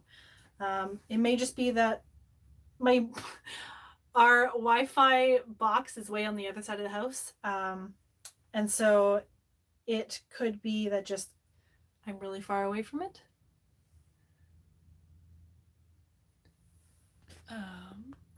Am I making any videos about pattern grading? Actually, yes. One moment.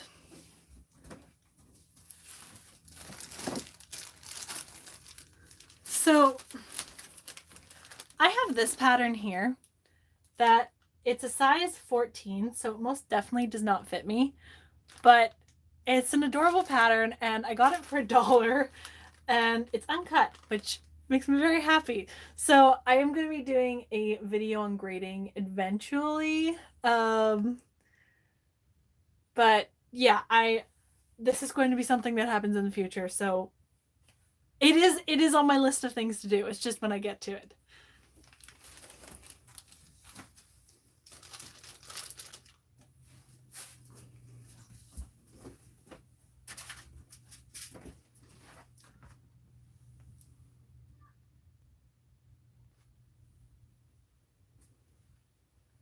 Okay. Oh, we're getting so close.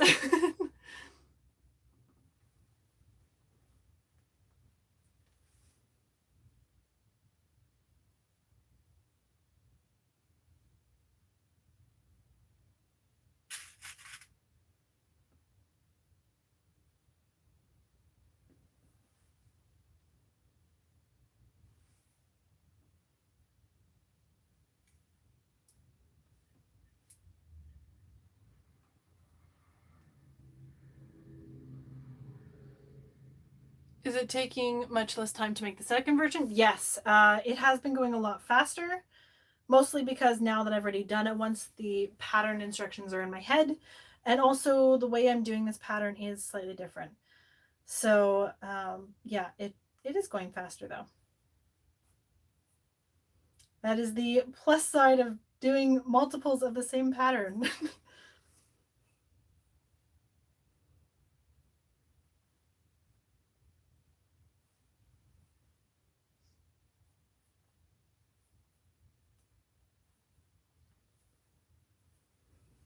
Okay. Ooh. So just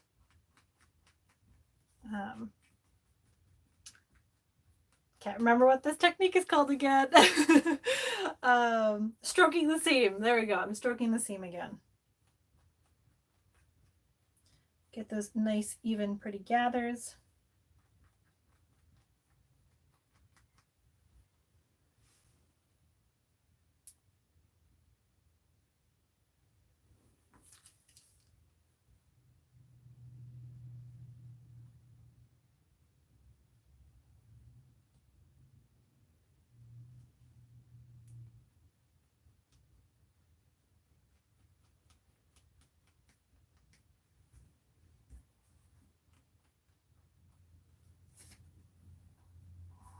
Sorry, you guys. I keep on going out of frame.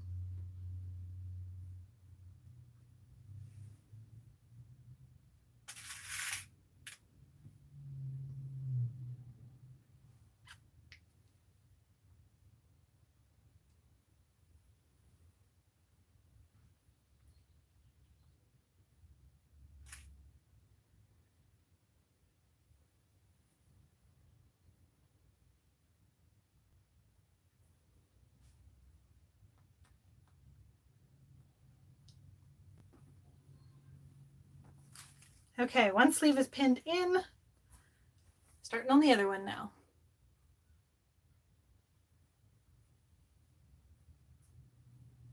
Oh. Just gonna lower this a little bit so I can raise this up a little bit and so I can still see your comments because I'm having trouble seeing comments again.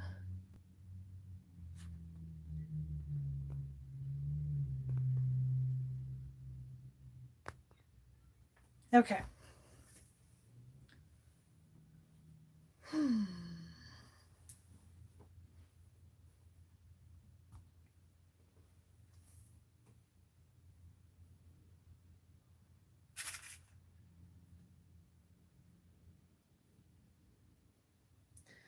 so excited for this to go on, and then I will give you guys a little try on.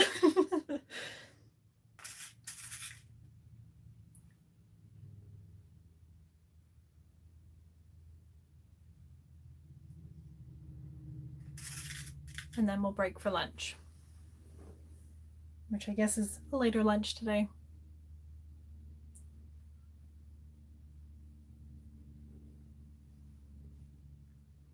But that's okay.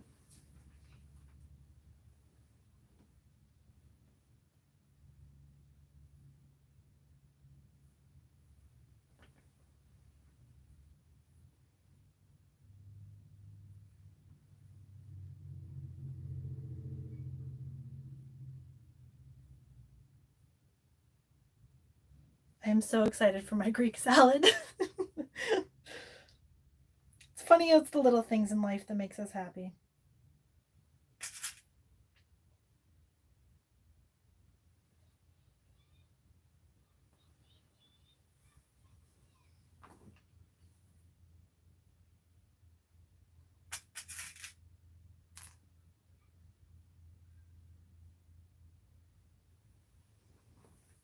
I think Greek salad is one of my favorite salads. They are so delicious.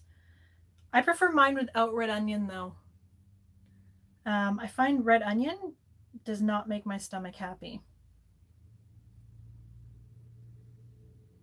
So it's going to be a late lunch for me.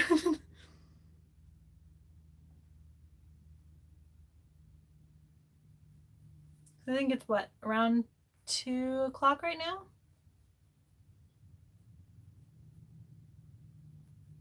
I don't actually have a don't have a clock in my room. I usually just use my phone, but I'm recording right now. 10 in the UK. Okay, and the UK is about 8 hours ahead, so yes, that sounds like it's 2 o'clock here.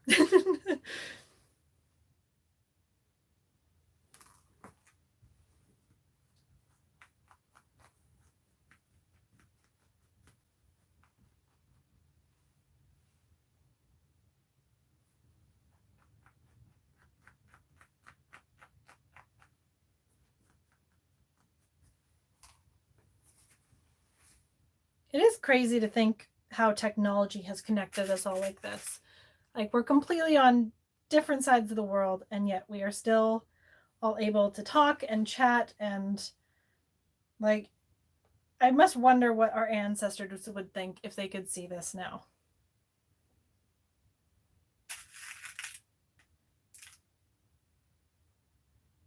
"6 p.m. in New Brunswick." Oh, I want to go to the east coast of Canada so bad. I've been to the Ontario airport, and that is about it.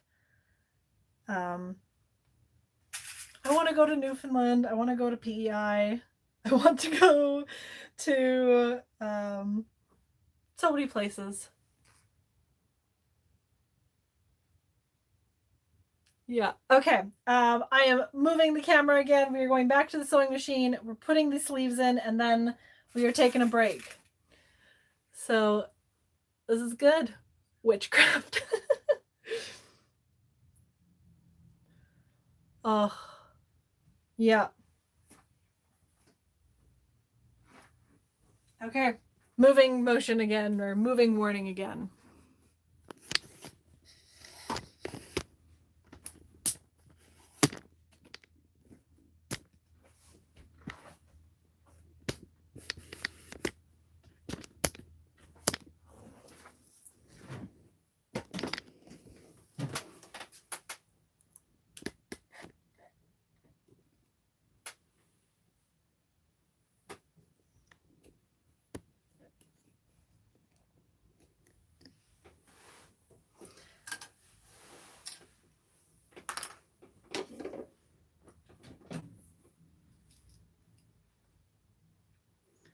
Alrighty, so when I'm sewing my sleeves in, I like to put the gathers on the bottom, or I guess against the feed dogs, because that way it kind of eases the gathers in instead of the presser foot putting pressure on them. So that's just like my little tip for when I put in sleeves. I don't do it all the time because, you know, rules were made to be broken and whatnot. um, but yeah, I definitely try and do that most of the time.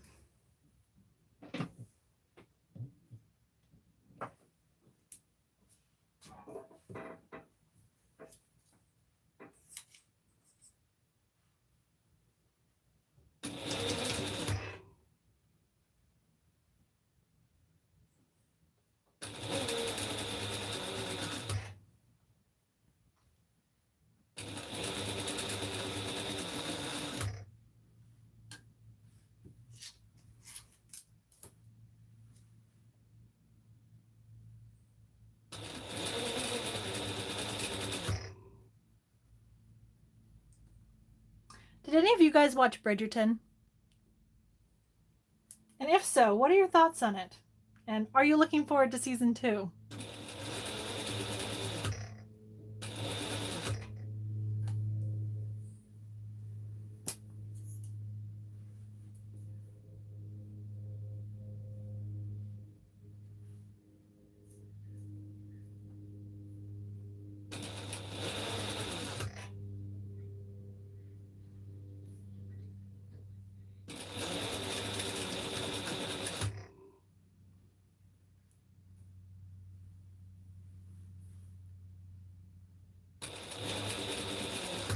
I enjoyed it for the most part.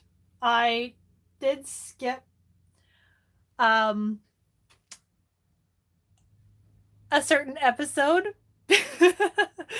um,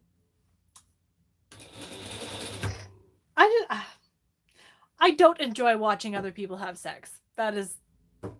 That I'm just gonna say that right there.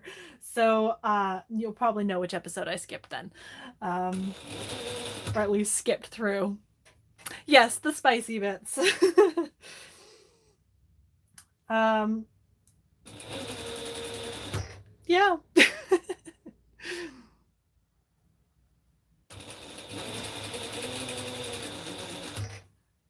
I I am excited that more historical shows are showing up. Even if they're like historical fantasy, I'm fine with that. It's getting more costumes out there, and I love that it's actually enticing people to make more costumes. So, yeah. And for those complaining that it wasn't historical enough for the costumes, it's historical fantasy. It's a historical romp. um, yeah.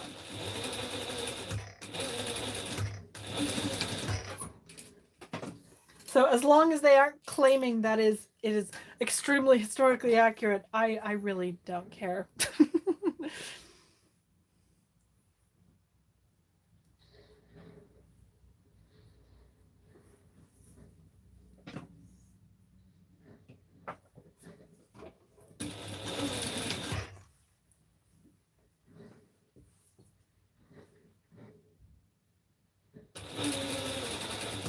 All right, on to the second sleeve.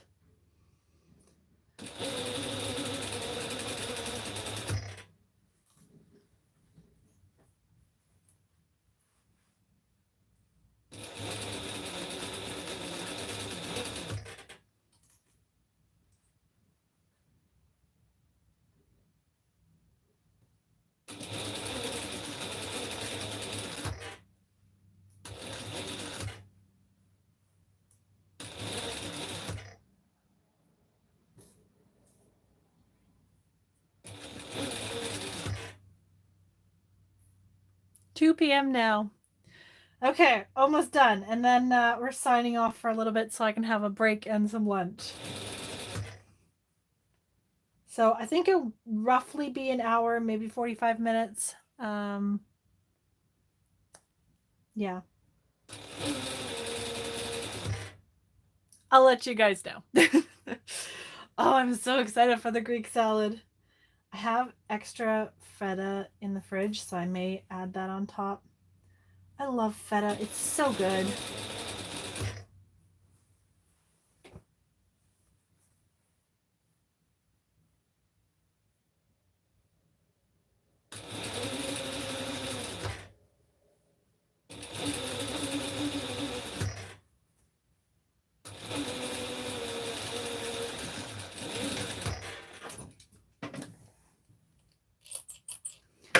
Yay! Okay, let me move you guys again. And then I can show you what this looks like.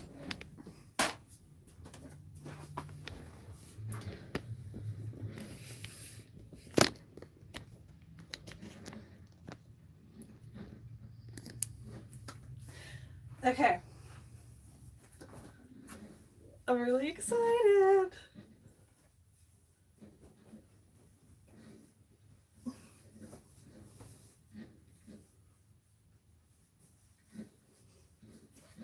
Oh, it's so cute. So I did make my neckline slightly lower for this one. Oh my goodness, this is adorable. Okay. Always have a good night. Let me just move this over. Yeah. Oh my goodness, I love this. Okay. It fits wonderfully. It's tight getting off because I have other sleeves on. Please don't get stuck. Okay, there we go. So I'm just going to put this here. Yeah, that. Oh my goodness, it's so darn cute. The flutter sleeves are wonderful. Oh my gosh, guys, I love this. Okay. Okay, I hope you guys have enjoyed this round. I will be back in an hour after lunch, and I will see you in a bit. Thank you so much to everyone who's joined me, and thank you so much for just coming out and chatting. It's been wonderful. Okay, I'll see you guys in an hour. Bye.